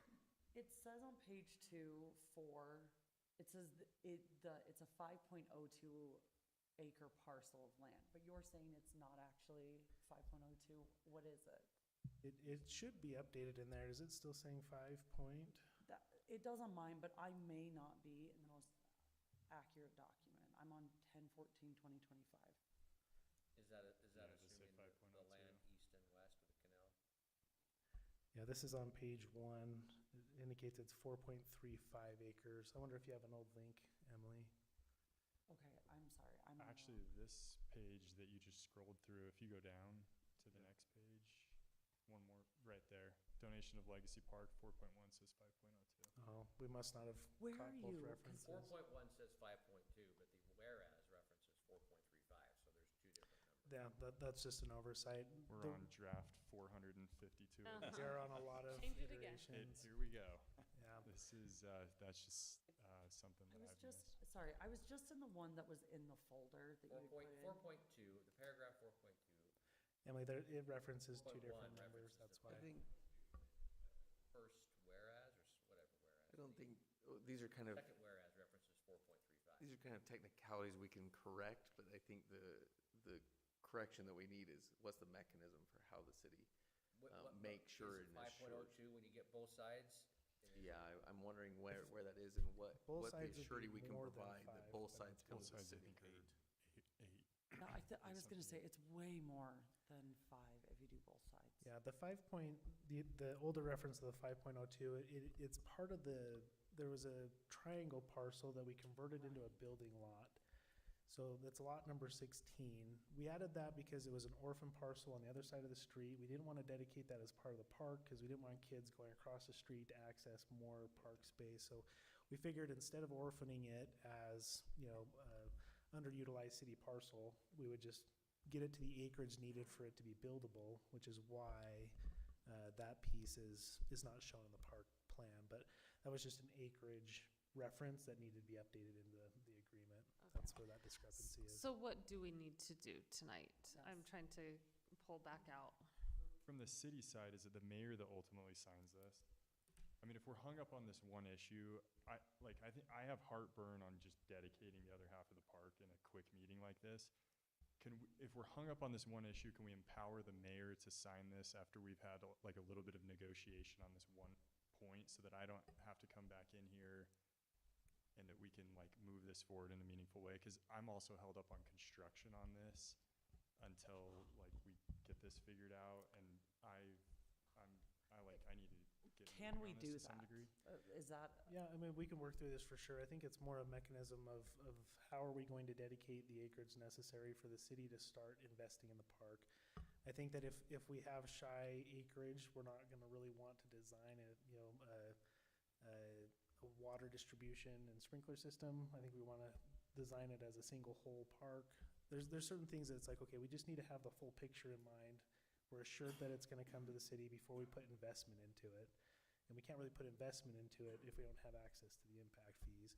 So I think that we can work on this, have an updated version. I think that the council would want to just have some assurance that the park will be dedicated in its entirety before the city improves or commits funding to improvements on the park. And it will be of sufficient acreage to qualify For the for impact the fees. incentive impact. I guess my question is, can we approve the portion, not the non-park portion, in good conscience while not knowing what's happening with the park? Like, are we Or- good with that? Or empower the mayor to sign. To final, yeah. like, I think the council would need the assurity that they approved everything in this agreement the way it is right now, except for this one stipulation regarding the park. would we So need do to it- then specify that we would like it to be what our stipulations are and empower the mayor to then Yeah. sign on our behalf? Is that kind of what we're looking Yeah, at? provide some assurity that the Perfect. park will come to the city in some mechanism. Is that procedurally okay for us to do? Yeah, that's what I'm, See a problem with it because the planning commission is the one that already approved the actual preliminary plat. They're the ones that are the land use authority. The reason it's coming before you is because of these stipulations here. okay. I guess my question is there, like, say that Nick just was like, screw you, we're not gonna give you any of it. We're probably in an impasse at that point. But I'm saying, like, would we have already Agreed to agreed to something that we the actually can't hold development? to. I think. I'm not accusing, I'm just No, saying. I totally get that. And I think my method of doing that is I just move forward with the subdivision. I don't dedicate any of the park. So I think I'm covered in that regard because I can just create this as giant open space and privatize the entire thing. So I'm good there. I think we should move this forward in a meaningful way. And our intent is to give both sides of the park in its entirety. So I don't have any heartburn on that. We just want to make sure the city can execute, because the city's been pretty hesitant on timing of when impact fees come in and when they can get grants, and I get there's a lot of ambiguity there, and it's not certain whether they can perform on it and under what timeline. Our hesitation is giving this big park right out of the gate. We'd rather do half of it, make sure it performs well, and then do the other half. There's also some of the Yonkers live on the west side still, and they'd like to maintain a buffer space between them and development. And so there's a level of stepping through this in a methodical way. And so I don't have any hesitation that we can put something in the development agreement that you'll eventually get that other side of the park. I'm just hesitant to amend my plat and give you the whole thing right now. So as long as we can just put some language in there that you know it's coming, I think that's the best Yeah, path forward. we would have to have the assurity that it is coming no matter In what. this development because we would- agreement. Or there's no way we can get Yeah, it because sounds we like would we don't. have to be able to design it all at once. There's no one side and then there's an option for the second half. It is. Yeah, 'cause you're building all the of whole it has to system come. to contemplate Yep. the entire parcel, and Yeah. it doesn't make sense to invest the city funds and city Correct.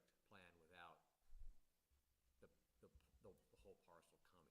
Yeah. Um, And I think if we just phase that of how it comes, because it sounds like you just need assurance the whole thing's coming. Yeah. You don't necessarily need the whole thing dedicated tomorrow.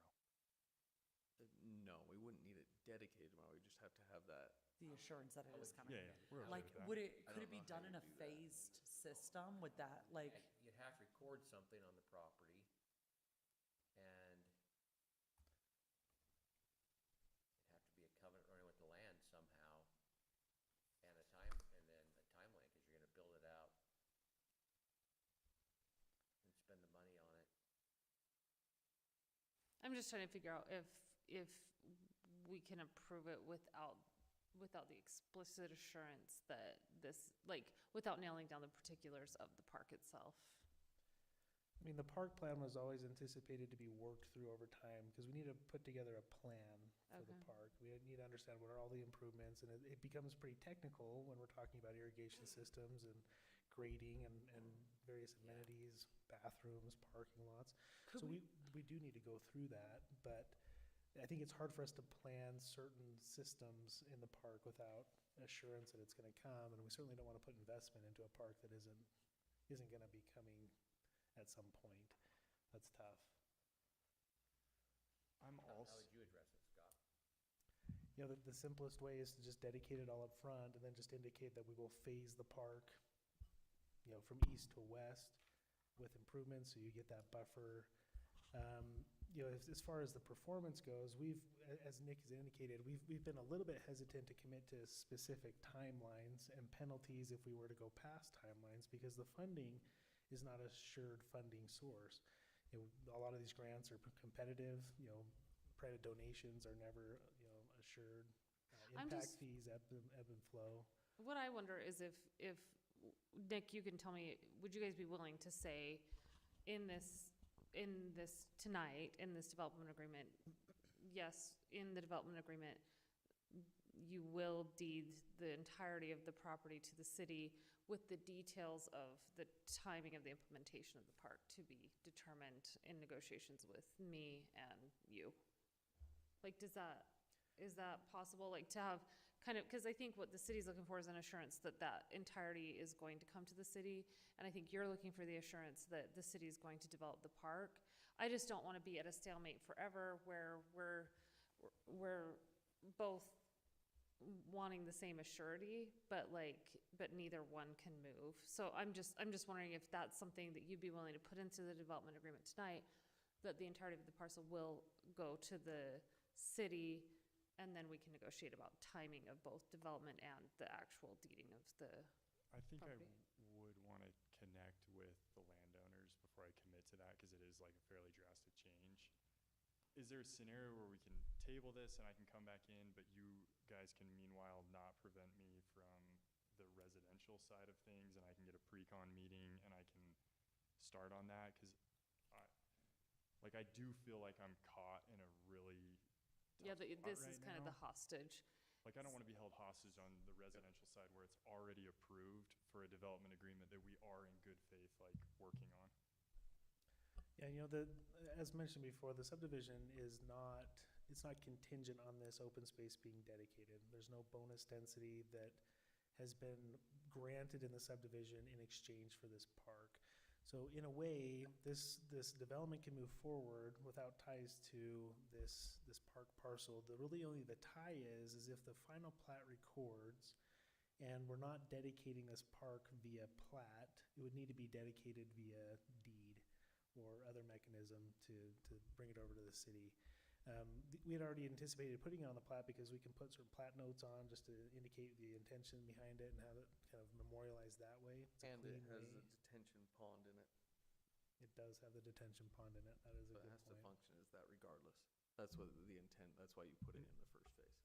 I think we're fine from our perspective not recording the plat until we get this resolved, because I'm hoping this will go quick. Now, if this drags out a long time, I need the ability to record the plat. See, and that's where there's risk. So you would be proceeding at risk. You'd be installing all of your infrastructure, and you wouldn't be able to sell any of the lots until the plat records. So that is a mechanism. You can put your infrastructure in the ground. You can work on those improvements and hold off on recording the plat, but you can't sell any of the lots until the plat records. And so at minimum, you'd have to dedicate the parcel's stormwater detention basin easement, leaving the rest of the parcel undeveloped, undedicated. It's messier, and there's some risk on the developer's end that So is you're open-ended. either scraping it, the whole parcel out almost, the whole park out, or the whole park in, but it's hard to put half the park. We can't scrape the whole thing out because a big portion of the park has the detention basin in it for all the stormwater. The For the development development. agreement is only limited to the of the park, right? This development doesn't expand beyond the park area, it's just Yeah. the park. Yeah, So you're thinking about that the right way. It's kind of an all or nothing is where the city's at with it. Like either dedicate the whole park or don't dedicate any of it. But I think like we're committed to working through this. I just, at the same time, I want to be able to break ground on the subdivision. Whether I'm not recording the plat or if I'm changing the plat, like I'm fine taking, like from my perspective, that's very little risk. Does that work if Nick's saying, look, I understand that there's an attendant risk in this, are we satisfied from the city standpoint? Yeah, in the sense that Nick is gonna proceed at risk, putting the infrastructure in the ground without the ability to record the plat yet. If he's okay to, we do have developers do that, and they don't wanna submit a bond for the subdivision, and so they proceed at risk. They cash flow their improvements, and then they record the plat afterwards, and then they can sell their lots. So Nick could do that, he could move forward, develop his lots, hold off on signing the plat and recording the plat until we work through this detail, so we can then dedicate, this land. If for example, we can't solve this immediately, I think that the issue then is he's gonna have to record the plat with this as a non-developable parcel. It would have to have the detention basin easement for the development stormwater, and it just wouldn't be dedicated as a park via the plat. It could still be dedicated after the fact via deed or other instrument, but it is cleanest. It's cleanest to do it all at once. I have faith that we can work through this, because I do think we truly want the same thing. I think we can. I'm okay then to not agree with the development agreement while we work out how this plat would look like, and it sounds like you would be able to continue with your subdivision. Yeah, As I think we're stated. all on the same page. I think if we want some action, a motion could be passed, giving the latitude to the mayor to work through this to a degree with certain outcomes, minimum outcomes. And then we That's can all. work on that. That would be my preference. Just for the sake Can of. we, because the development agreement is only about the park, I feel weird agreeing to something when we have kind of a really big piece of it up in the air. And I hate to make you come back again, but it sounds like. I'm also happy to come back in. I was gonna say, it sounds like you need to talk to the homeowners, and it sounds like there maybe is another discussion that needs to happen with our mayor, and I would be happy. I mean, our mayor has continued to represent us well, so I'd like that to continue, but I'd like to come in with some more set things, because right now, it does feel a little bit loosey-goosey in a way I don't feel very comfortable with, and it sounds like the landowners wouldn't be very comfortable with it if you conceded anything. Do you know what I mean? Yeah. Okay. How are you feeling? I don't. You could record, it just would be not with the park. Yeah, no, I definitely have a path forward here. I can record this and I can move on. And I agree with that. Like, I think we all want the same thing here, so I ultimately think we can work this out. I do think this park is very complex, and there's a lot of nuance to it that I've discovered, and there's a whole mountain of work that still has to happen to, like, even after we record this, to get it to become what everyone wants it to be.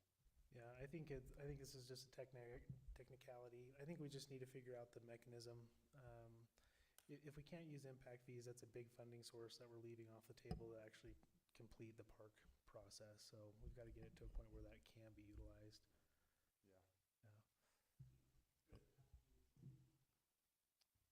Meaning, I'm wondering if you guys are okay. I feel like I'm ready to make a motion on this, and I think we're gonna need to motion to table this. Would that be what I do while we come up with an actual agreement? Is that what I'm doing, or do we not make a motion at all? But then you can proceed, You can just at continue your to own proceed. risk. I just want to make sure we're all on the same page here. Like, I'm going to call you guys in the morning and we're going to get a pre-con set up, like, and I'm not going to get denied on that, right? Yeah, the only stipulation that's gonna be tough, all of this we can work through. There's not a ton of issue with that, and I think we can get to that, because we've gone back and forth in 20 iterations. But the detention pond, you do need that as part of your subdivision, so it would have to be dedicated at that time when you do file the plat, no matter what. Yeah. And so keeping that in mind. So at a minimum, you have to have this detention pond. Yeah. It can't be kept as a private, it can't just be moved ahead in that regard. Yeah. That is You one get aspect. that, but Yeah, then I totally understand there'd that. be a dedication retention pond and then an amendment that would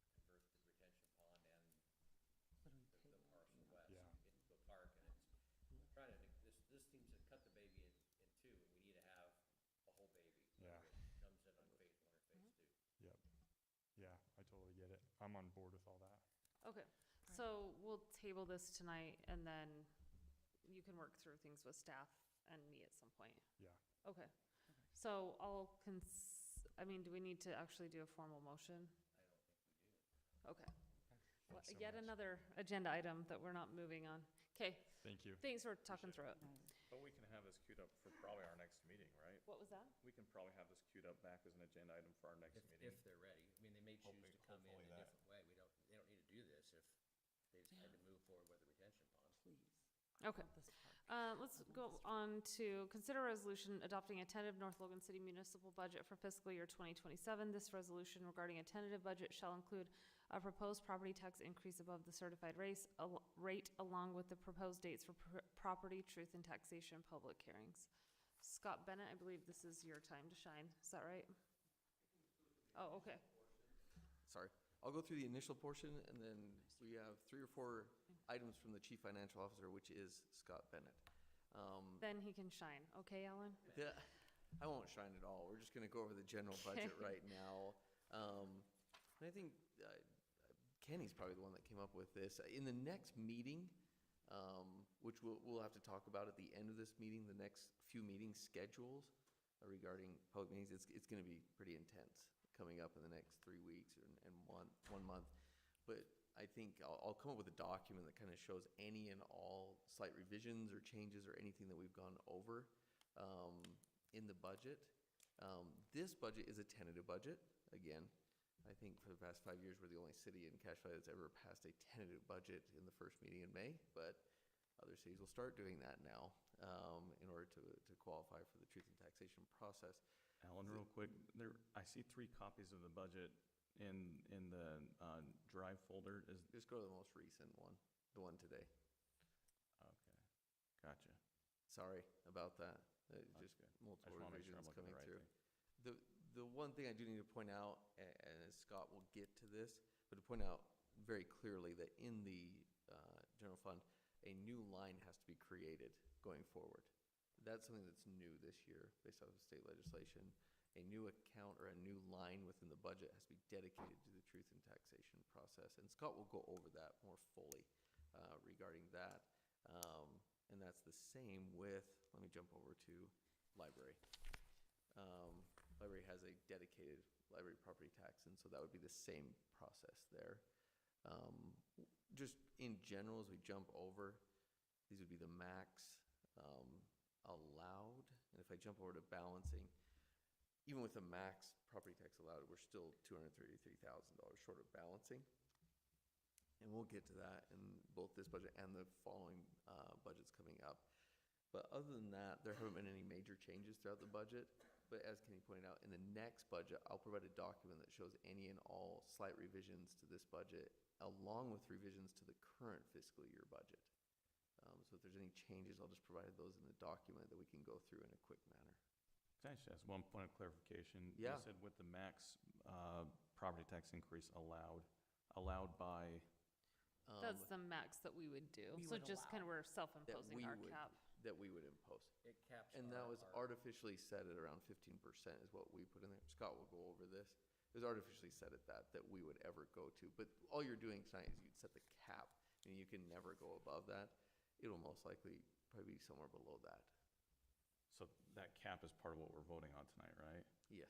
So why set a cap at 15 if we're not gonna get it, we're gonna stay well below 15? To leave yourself that leeway. Just in We're gonna put it at 20 or 25, just in case the city hits a point when you have to go up to that, because if you don't set it at that, and the city ends up having to have a property tax increase in the next month that high, there's no way you could ever go to that at that point. But Kenny will still have every opportunity to say, this is the actual rate that we want to hit. Yep. So it's really just kind of erring on the side of caution and disclosure to people, like that this is the absolute maximum that we go. And then we'll have another meeting where we say, well, it should be actually at 10 or whatever we say. Yeah, I understand the theory, I don't understand, like if there's no scenario in which we're gonna we're going to push forward a 15% property tax increase, why are we setting that as a ceiling instead of something There more are several realistic? scenarios. That's what I was gonna say, is I don't think it is like an absolute no. That may be true for you, but you know what I mean, like, that may be where you are, but we may be in a position where we need to hit that 15. So, And keep in mind, 15%, North Owen City generally for the past 10, 15 years, when we've done increases, they've been around 5 to 7%, closer to 10 and 1. That's the highest, but if you look at each of the surrounding communities, this doesn't make it correct, but when they hold the rate, they've gone up to 25, 20, 18. They've averaged that over the past 7 years. And so when we say we're at 15, that is very conservative, that we won't even get to that point. I think it's also, you kind of have to consider, this is something they kind of hammered home at the league, is that you kind of have to look at your rate. You have to look at your rate, like, one, she said, you have to look at, what your budget deficit is, or what amount that you need to balance. And the percentage is just such a, it's not the whole story, right? Like, you have to look at what our rate is relative to everyone else's, you know, and you have to also look at, I guess the revenue that we need as a city. So, I don't know. I'm comfortable with saying 15's the ceiling. I think it's still pretty conservative. I don't think it's, and then I think we all will go as low as we possibly can, you know, like when we actually have that conversation. But I think we do need to give ourselves the flexibility to say, like, you know, we may get to a point. The other thing that's a big question mark is that we haven't received our certified tax rate from the county, and probably won't until June. And so we're trying to work off estimates that may or may not be what we get from the county. Yeah. So I think we just need to build in some flexibility with that. So, and to be clear, I'm not suggesting we hold the rate. Like, I recognize that with the truth in taxation laws in Utah, holding the rate means you're losing money to inflation. No, not quite. Holding the rate would be offsetting whatever the property tax values. So if the property tax values rose such that our rate fell, we'd be artificially adjusting it back to where it would be. Right, right. So we would Which is a actually- little bit different from, Not related to inflation, So though. it's not adjusted to inflation, it's judged to the increase in. The property values, okay, Yeah. right. But 15% still goes beyond that. No. No. we don't know. Like, that's I guess the bottom line. Holding the rate could be between 5 and 25%. It's based off of what that certified rate is. So It's we based don't off know of at this property point. tax. Okay. So that's kind of we're a little behind the 8 ball because we don't have that information. And so we just need to be able to say, we just need to have build in some flexibility with that. And then we all will have that, you know, our own beliefs about how much we should be increasing our tax rate. But we need to, like, set that ceiling at a rate that is sufficient to give us flexibility.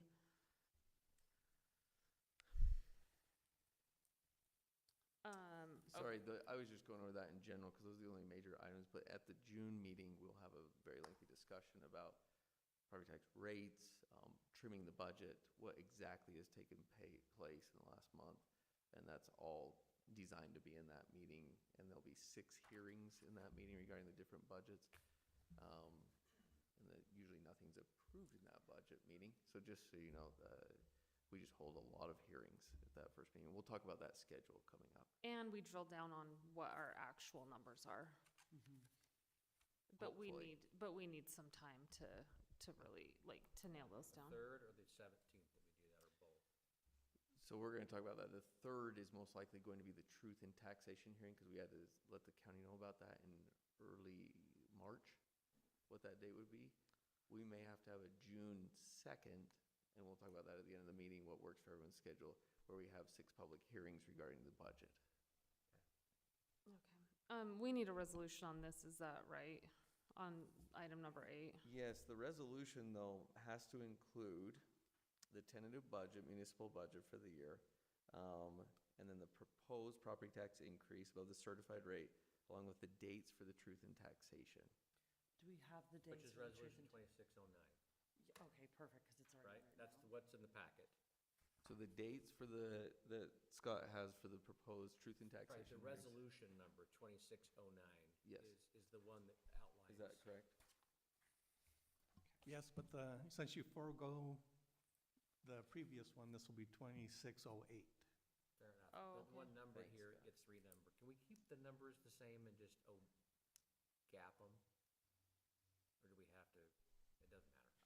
The dates, to just be clear, the first truth in taxation hearing would be on June 3rd, 2026, at 6:35 PM, or at 6:30 PM. And then the second would be on, was it above there, Scott? There's August 5th, Does it say there? yeah. August 5th would be the second, and those are the dates that we've notified the county in March. So we have to do all of that in one? Do you have any questions about the budget? Not specifically, no. Oh, I just want to make sure, because I was going to try to make a swing at this motion and see if I can do it. Scott, just before we do that, is this the one that I need to read into the record? Okay. Okay. Okay, but I think, I'm just trying to think timing. Do we need a motion and then I read it in? No, I would read it in, and then you can make the motion to approve it. Okay, and As then if read. we need to, okay. So this is resolution adopting the tentative 2027 fiscal year budget ending June 30th, 2027, which includes an ad valorem property tax increase exceeding the certified tax rate for the city of North Logan, Utah. Whereas section 10-6-118 of Utah Code requires the adoption of a city budget on or before the 22nd of June each year, and whereas section 10-5-107 of Utah Code requires the adoption of a city tentative budget on or before the first regularly scheduled town council meeting of May, and whereas section 59-2-919-4 of Utah Code requires a separate item on the agenda for the public meeting on May 6th, notifying the public that the budget officer intends to state to the city council that the tentative budget for fiscal year 2026-2027 includes a proposed ad valorem property tax increase to the general operations property tax certified tax rate and a proposed ad valorem property tax increase to the library operations property tax certified tax rate. And whereas the city council acknowledges that the budget officer made a statement to the city council on the May 6th public meeting that the tentative budget includes a proposed $256,327 ad valorem property tax increase exceeding the certified tax rate comprised of $187,623 ad valorem general operations property tax increase and $68,704 ad valorem library operations property tax increase, and whereas the city council acknowledges that the budget officer is presenting to the city council as a separate item on the agenda in the same public meeting a property tax impact schedule separate from the other budget documents as defined in section 59-2-924 of the Utah Code. Now therefore be it resolved by the city council of the city of North Logan, Utah as follows. Staff shall schedule a public budget hearing which incorporates a certified tax increase as required by law for June 3rd, 2026 at 6:35 PM by the city council, at which members of the public will have an opportunity to provide comments on the budget and proposed tax rate increase. Staff shall schedule a truth in taxation hearing as required by law for August 5th, 2026 at 6:35 PM by the city council, at which members of the public will have an opportunity to provide comments on the proposed tax rate increase. Staff shall make available the property tax impact schedule for public inspection and shall include a separate agenda item at each public hearing prior to June 30th, at which the city council discusses the proposed general fund budget and or the library fund budget for fiscal year 2026-2027. Oh, this is page 2. Great. Staff shall send a notice before June 1st, 2026 to the Utah State Tax Commission, and the Cache County Auditor stating that the city is considering a property tax increase in the date, time, and place of the public hearing required by section 59-2-919 of the Utah Code. The city council hereby adopts the tentative budget as shown in the attached sheets as the municipal budget for fiscal year 2026 through 2027. The tentative budget for the city for the fiscal year ended June 30th, 2027 includes an expected $256,327 ad valorem property tax increase exceeding the certified tax rate comprised of $187,623 ad valorem general operations property tax increase, and $68,704 of ad valorem library operations property tax increase, which is an expected total 15% ad valorem net increase. The final budget will be approved in a meeting in August 2026, following a truth and taxation hearing to be held on August 5th, 2026.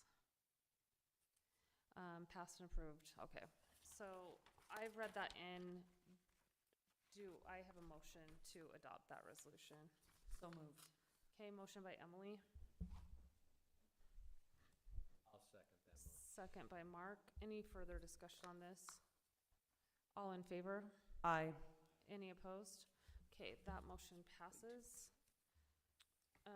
We will move on to our number 9, budget officer statement that the tentative budget includes a proposed tax rate increase.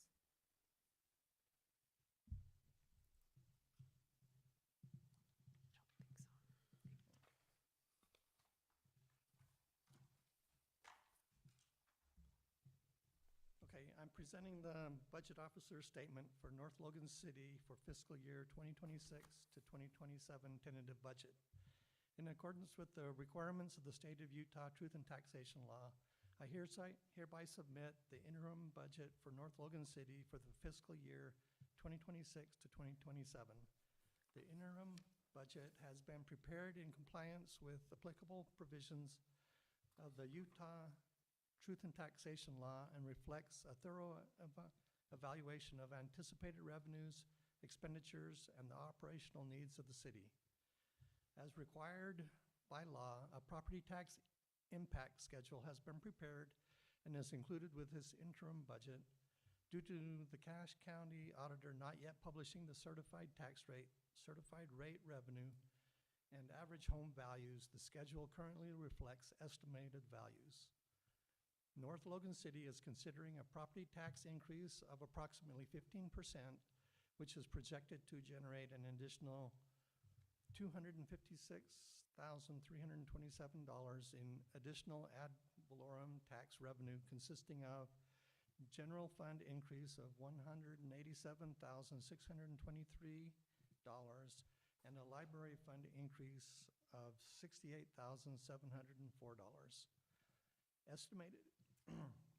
Estimated impacts to taxpayers based on a $610,500 average home value include residential property will see approximately $52 annual increase, which is comprised of $38 from the general fund increase and $14 from the library fund increase. Business property will see an approximately $94.55 annual increase, which is comprised of $69.10 from the general fund increase and $25.45 from the library fund increase. The property tax impact schedule also outlines the operational impacts if the proposed increase is not adopted, including for general fund operations, the inability to hire an additional police officer or maintain competitive compensation for retention, and inability to meet Logan City Fire Department contracted fire service costs increases. For library fund operations, there would be reduced library services, including limitations on community center operations and programming. In compliance with truth and taxation requirements, the city will provide notice of and conduct public hearings as required by law, where members of the public will have an opportunity to comment on the proposed budget and the proposed property tax increase. Instructions for virtual participation will be posted online on the Utah Public Meeting Notice website and on the www.northlogancity.gov website, no later than 24 hours before the public hearing. There will be a public budget hearing, which incorporates the certified tax rate increase scheduled for June 3rd, 2026 at 6:35 p.m. Also, there will be a truth and taxation hearing scheduled for August 5th, 2026 at 6:35 PM. Both hearings will be held at North Logan City Council Chambers, 2525 North, 600 East, North Logan, Utah, 84341. Based on the best information currently available, the interim budget is designed to maintain essential public services, address rising operational costs, and support the long-term financial stability of North Logan City. Respectfully submitted, Scott Bennett, Budget Officer, North Logan City, May 6, 2026. All right, thank you, Scott. You really shined. You did it. We don't need to take any action on that, right? I don't believe so. I think it's just the officer has to read that statement. Can I ask, there was a reference to it, it's a tax increase of approximately 15%. We've been talking before about a tax increase of a maximum of 15%. That will come up in the following item, in item 11. Good point. Okay, we're on number 10, correct? Yeah. This is a So separate, Number 10, as required by law, this is a separate item notifying the public that an executive officer or budget officer of the North Logan City taxing entity intends to state in the public meeting that the tentative budget includes a proposed tax rate increase. okay, perfect. Okay, and then number 11, consider approving a property tax impact schedule that is separate from all other budget documents. So I believe we have that before us. And that property tax increase is showing that North Logan City will consider an increase to its property tax rate to generate an additional $256,327. And the information is provided to decision makers and the public with an explanation of how the city operations would be affected if the property tax rate remains the same. And it breaks down what the current rate is as of last year.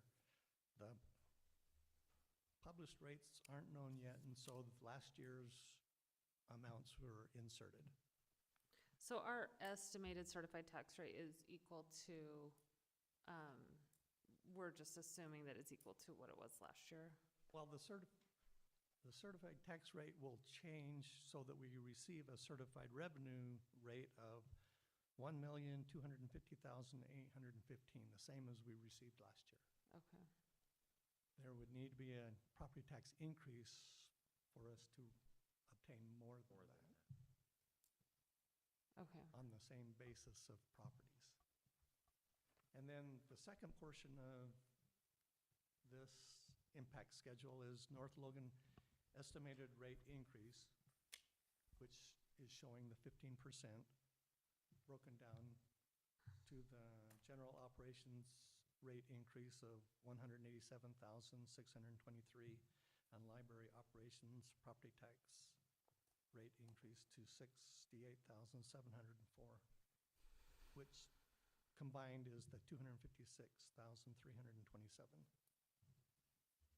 Okay, And then the breakdown of that, $52 that would be an increase to residences, $38 would go to the general operations, and $14 would go to library operations. And that's based off of a $610,500 average home value. And The- then with businesses taxed at 100% of their value, a $610,500 business would be taxed at $69.10 in the general operations increase, and increase would be $25.45 for the library operations increase, for a total of $94.55. okay. Just looks like there might be a typo on AHV on the estimated library operations increase to a primary residence. It just says AVH instead of AHV. We'll just switch that, just Oh, the yes. typo. I'll make sure to update that. Not that it, impacts the substance of it, but just to make sure. And then page 2 just shows what that increase is for, and if it's not passed, what the budget would have to be amended to, and then the impact of no tax increase. So for police, the proposed budget is $2,322,376. Without their budget portion increase of $126,129, their budget would have to be reduced to $2,196,247. And due to no tax increase, police department would not be able to hire one new police officer nor provide competitive salary increases to current officers for retention purposes. And then the second portion of the general fund is the fire department. Their current proposed budget is $1,154,644. And their portion of the general fund increase would be $61,494. And if that is not increased, their budget would have to be lowered to $1,093,150. And the impact of no tax increase, North Logan would not be able to meet Logan City Fire Department's contract rate increase. And then for the library fund, the library's proposed budget is $758,988. And their library increase property tax rate is scheduled to bring in $68,704. And if that does not pass, then their budget would have to be lowered to $690,284. And with the loss of that additional property tax increase, the library department will not be able to cover new community center utilities, nor provide some planned educational and community programs in the community center. And then the public budget hearing with certified tax rate increase is scheduled for June 3rd, 2026, at 6:35 p.m. And the public truth and taxation hearing is scheduled for August 5th, 2026, at 6:35 p.m. Both of those are in the North Logan City Council room at 2525 North, 600 East, North Logan, Utah, 84341.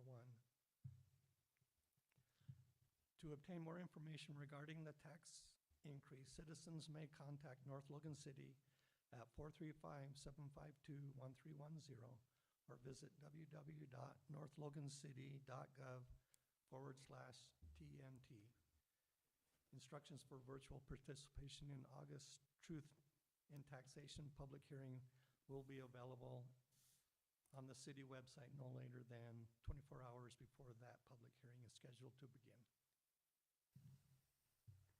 Okay. All right. I would entertain a motion to approve this property tax impact schedule with that minor typo change. I motion that with the typo change as indicated. Okay, motion by Emily, Second. second by Kenny. Any other discussion? All in favor? Aye. Any opposed? Okay, that motion passes unanimously. All right, let's. Ask a quick question on that for my own information. Is the truth and taxation hearing always held after the fiscal year begins? I It is? guess. Okay.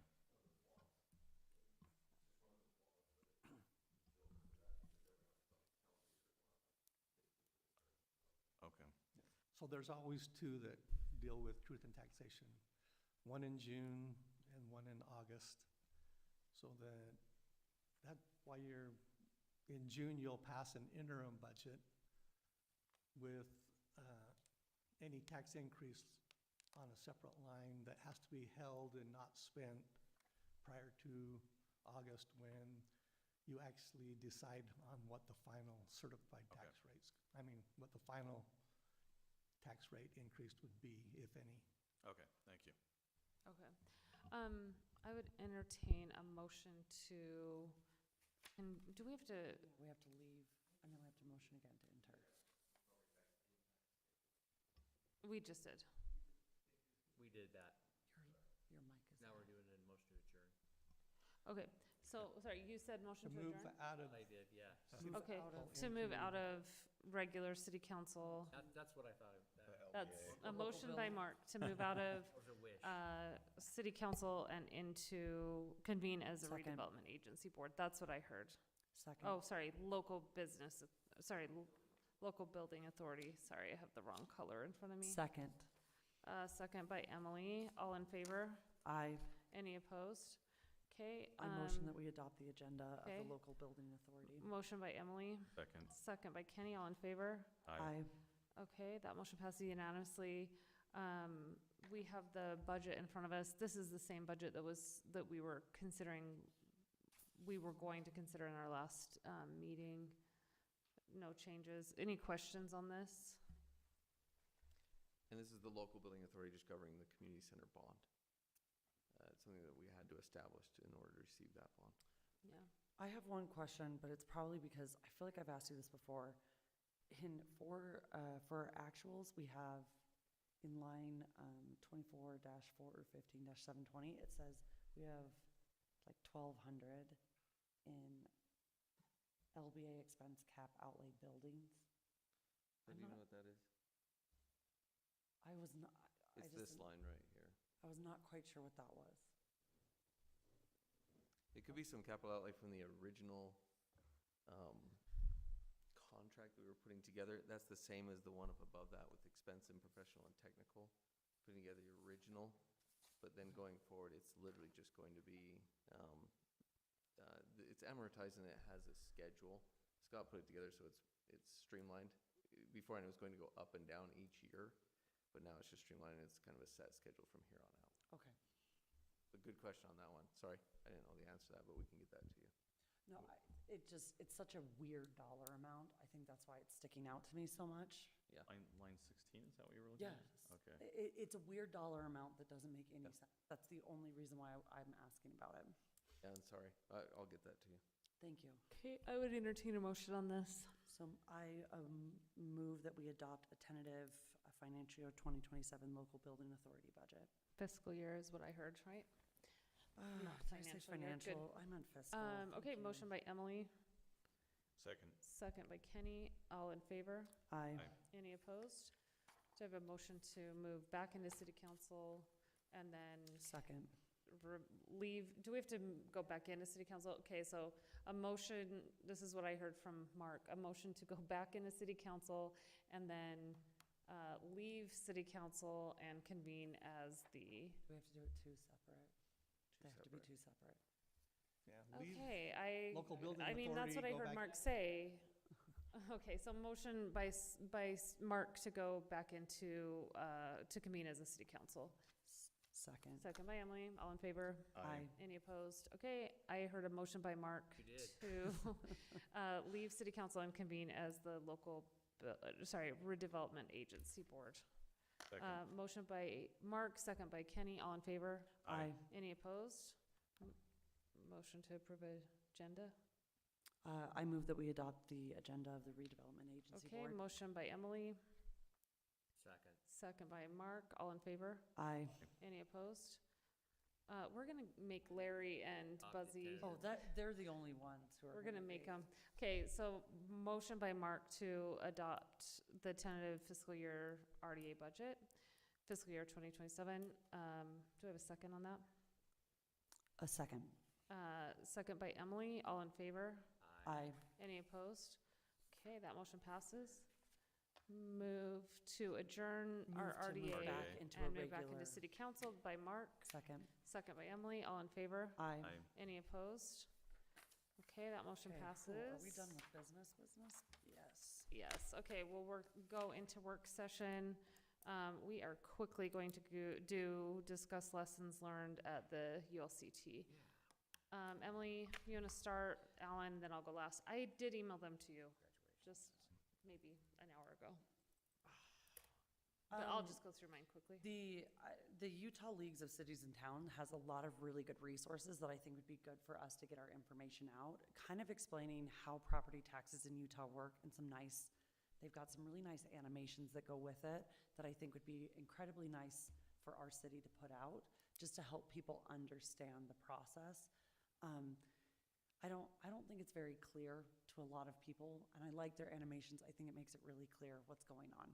They had a ton of resources, I think, but if tonight shows us anything, we just need to be really precise in how we're doing our truth and taxation. And I want to make sure we're following the rules, because this is really important to me, that we're budgeting appropriately. What's really interesting is Draper and Springville are working with two different organizations. One is working with the developer Edge Homes, and the other is working with, they're called Home Ownership for You. And I think they might be considered a nonprofit. I'm not entirely sure. They're trying out different deed restrictions and different other methods to lower home prices. So I know that that's something that we have tried to do with our general plan. It's kind of moved towards that. So I'd like to keep an eye on those two cities to kind of see how they do it, what they do, take what they learn and see if we can adapt it to North Logan. And then the last one, and this is one I found really interesting, the Utah Department of Environmental Quality has a grant for urban stormwater, and I definitely feel like that could be very helpful as we're doing our city center stuff. They had some requirements for it, but they specifically showed something that they do for stormwater in Tucson that I think could apply to us. They also had grants for permeable asphalt that might be really great on our city center chicane that we're considering. So it was good. I felt like there was a lot to get out of that conference that was very actionable for North Logan. Anyway, that was it for me. Awesome. You want me to go? Go really for quick? it, I'll Alan. just go really fast.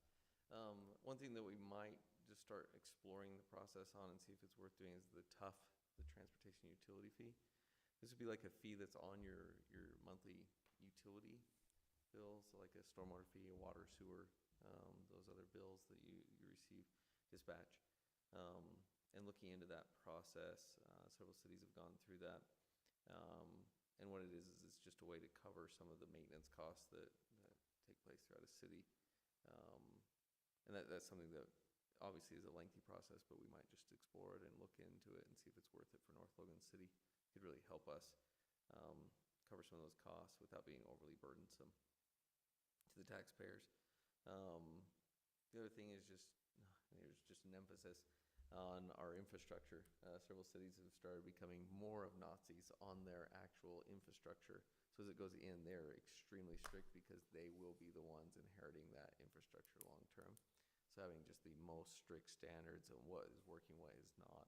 And I know that we're working on that. And Ryan Van Weerd's our inspector, and he's been doing a great job just working with Jordan on that. And then we'll probably look at doing a hedgehog concept. I'll reach out to the city council and we'll talk about that. It's an exercise where you look at those three things: what you're deeply passionate about, what can you be the best at in the world, and what drives your economic engine. And you marry those three concepts, and that's what good to great businesses do. We'd be a good to great government entity. Great, thank you. I'll just be really quick, but I went to a Great Salt Lake breakout, and they said that we're in the serious adverse effects phase of that. And he said, you know, there's a lot of concern on the federal level about birds, and he said, why should we care about birds and prioritizing them? And he said it's because the federal government does, and so they apply the first-in-time principle to the birds, so we have to give the birds their water first, and even if that means forfeiting, you know, human rights to those water.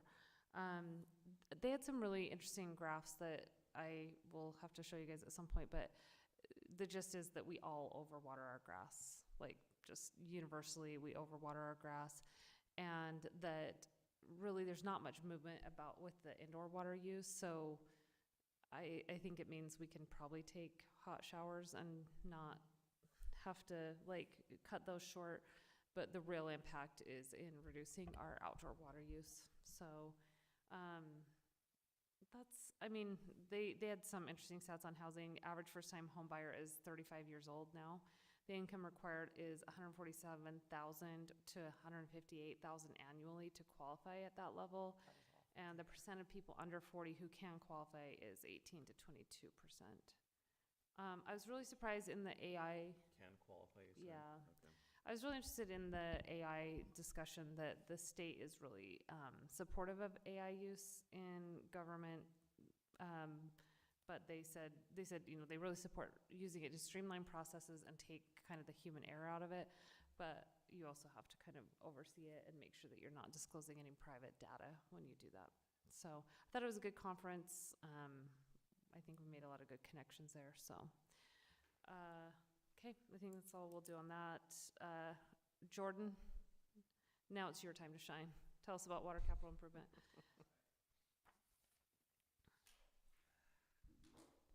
Scott was hiding the mic. Just a quick update, as you've noticed, you may or may not have noticed, but the tank walls are all poured. The roof is framed, so if you go up there, you'll see there is a roof membrane up there. They're anticipating to pour on, I wrote it down real quick, on the 18th of May. That'll be a 18-hour pour that will start at about 2 in the morning. So we'll notify all the residents when we get that date solidified. We're just working with the concrete companies to make sure they can produce the concrete on that date. The transmission line we've gone under the canal, got that done before the canal water's turned in, and they'll continue starting from King Park over to the tank. So that's where we're at right now. Alan, you want to give us updates on the Civic Center? It's functioning great. They're redoing the inside of the library right now. Hats off to Trent for putting together all of the things regarding the community center portion. But they are working at that, and the tentative date right now for completion is around the end of June, early July is what we're hearing. It's basically about 1 month behind the original schedule, which is great. But the exterior landscaping, I just think that was such a big feat to go and secure that RAPS funding for that outdoor area through the Friends of the Library. They're the applicants for that. So that's up to them, and working with Trent, Ryan, and helping push that through to get that funding. That will enable us to work on that this year. So we'll start on that this summer and work on this landscaping out here on the community center. The Friends will, and our department will help with the installation to reduce costs. Perfect. All right, anything else from Scott Bennett? Scott Perks? Yeah, just real quick, tomorrow, Planning Commission, there is a public hearing for a rezone that is proposed on 8th East between 2100 North and 1800 North. It's just south of the New Life Fellowship Church. The request is to change that from RE1 to R115, so down to 3rd-acre lots. So you may start seeing some public comment, hit your emails on that request. Again, it'll be at a public hearing with Planning Commission tomorrow for a recommendation, and then will likely be on your agenda at your next meeting. So just FYI, that's on the agenda tomorrow with Planning Commission. We're also working on some language for the 2500 North Gateway. So that's nearing a point where we'll be making a decision and bringing that to council. So those are the two big items that we're looking at with Planning Commission this week.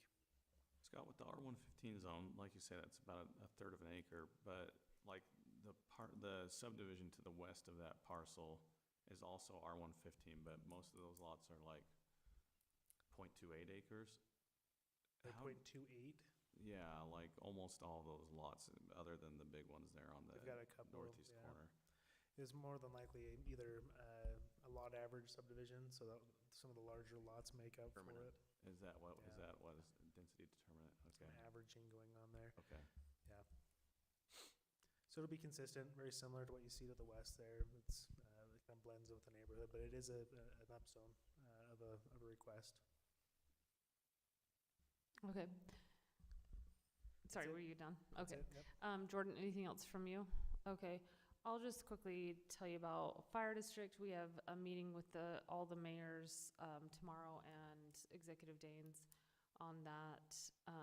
It's been really hard to get a consensus on that. I think what North Logan specifically is trying to guard against is any sort of increase above what the county's currently taking from the cities in their, like any sort of increase on behalf of that fire district, because of these stringent truth and taxation laws, we would be unable to reduce our property taxes to net zero that.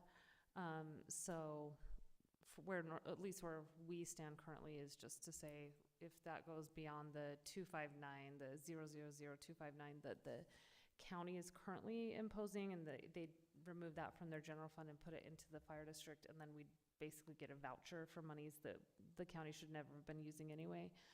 Anything beyond that, I think North Logan's gonna pretty vigorously fight. So, Recreation Center has been quite a roller coaster. That's all I can really say about that. It's With the been county? interesting. No, so we can talk about that, but it remains to be seen whether this is something that will be on the countywide bond this fall. That's currently kind of a crowded field with, I know that there's gonna be a senior center bond on that, and we're just kind of trying to figure out if this is the year to do that and how to do that. So I'll continue to keep you guys updated on that, but that is it for my update. So with that, I'd entertain a motion to adjourn. Just Oh. a couple Oh, very sorry, quick Alan, I items. usually give you, No, these are just very fast, Mayor. Sorry. no, I'm sorry. Upcoming events, just Memorial Day is on May 25th. Just remember that. Library kickoff is on June 1st, and Touch a Truck is June 13th.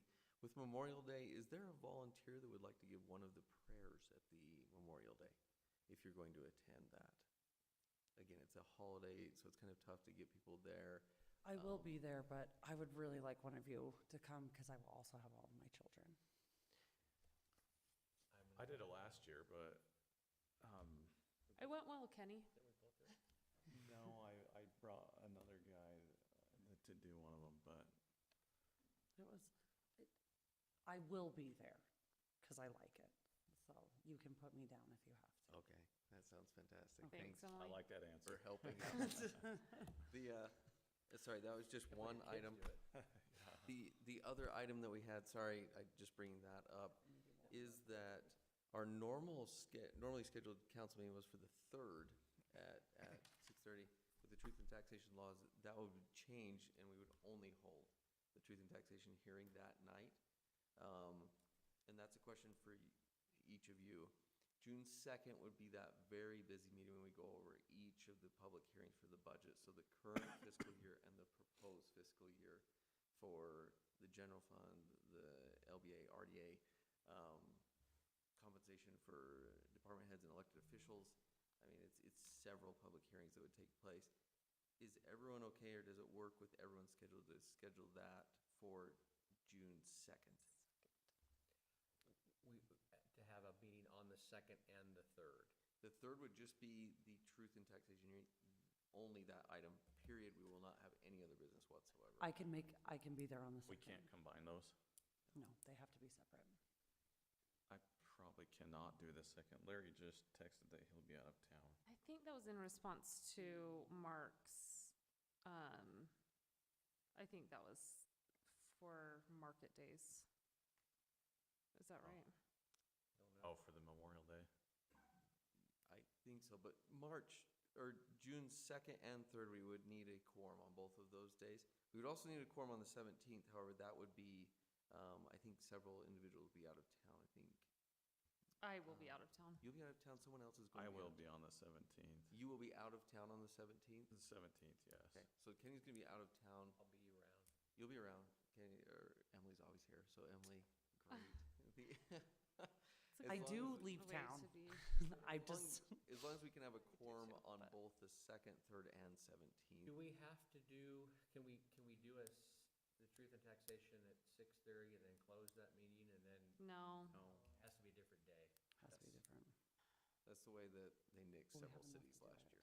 Can we flip with planning and zoning? You could do planning and zoning on the 4th if you wanted to, but that would nix Scott's. There's no meeting. reason, I guess, to mess you guys up. So it just can't be the same day, but it doesn't have to be before or after, like we could hold our council meeting.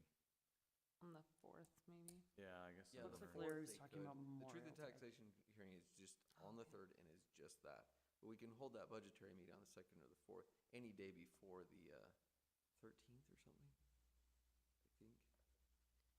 But we kind of have to have the truth and taxation on the 3rd, right? Because we've noticed it and like done all that. Oh, That So one's then the locked. That one's question locked in is, stone. do we have city council on the 2nd or the 4th? Yeah. I asked Larry directly if he'd be able to make it, so hopefully we The can. only get it. a prob- bunch of I mean, items we on always that- have police commission There's on just that. endless know, we'd public have to- hearings yeah. But we regarding the could budget move it if we need to. on the 2nd or the 4th. Sorry, this is just last second items coming down from the new changes in the legislation. And we can't push all those to the 17th. It has to be done before a certain No, time. they all have to be in that first week. Okay. Okay, Either day will work for me. I mean, it is Okay. what it is. and then Kenny, you said you can do the 3rd, but not the 2nd. I can do the 3rd, definitely. The 2nd, I don't think I will be able to. Okay, let's see if we can get, yes, okay, so Larry says that he can do Yeah. June 2nd, 3rd, and 17th. So that gives us 3. And then, yes, we have 3 at least, and then Buzzy, I think, can make it to that first meeting. Okay, But we obviously haven't checked on the 2nd, like June 2nd. sorry. This is throwing a wrench in everyone's operation, Yeah. but if you just let me know, like maybe we'll just email out or I'll email out Yeah, something and just- I'll text the group 'Kay. just for scheduling purposes, just to make sure. Perfect. That would help out so So the much. 2nd would still be at 6:30? Yeah. Okay. If that works for everyone, but we have to schedule those now because by next week or the early that following week, we have to notice all of the public hearings. Both the truth and taxation and the 6 or 7 that come the day before or the day after. Okay. All right. I would like to adjourn now. Can we do that? I'll allow it. Okay. So moved. Motion by Emily, 2nd. second by Kenny, all in favor. Aye. Okay, that motion passes.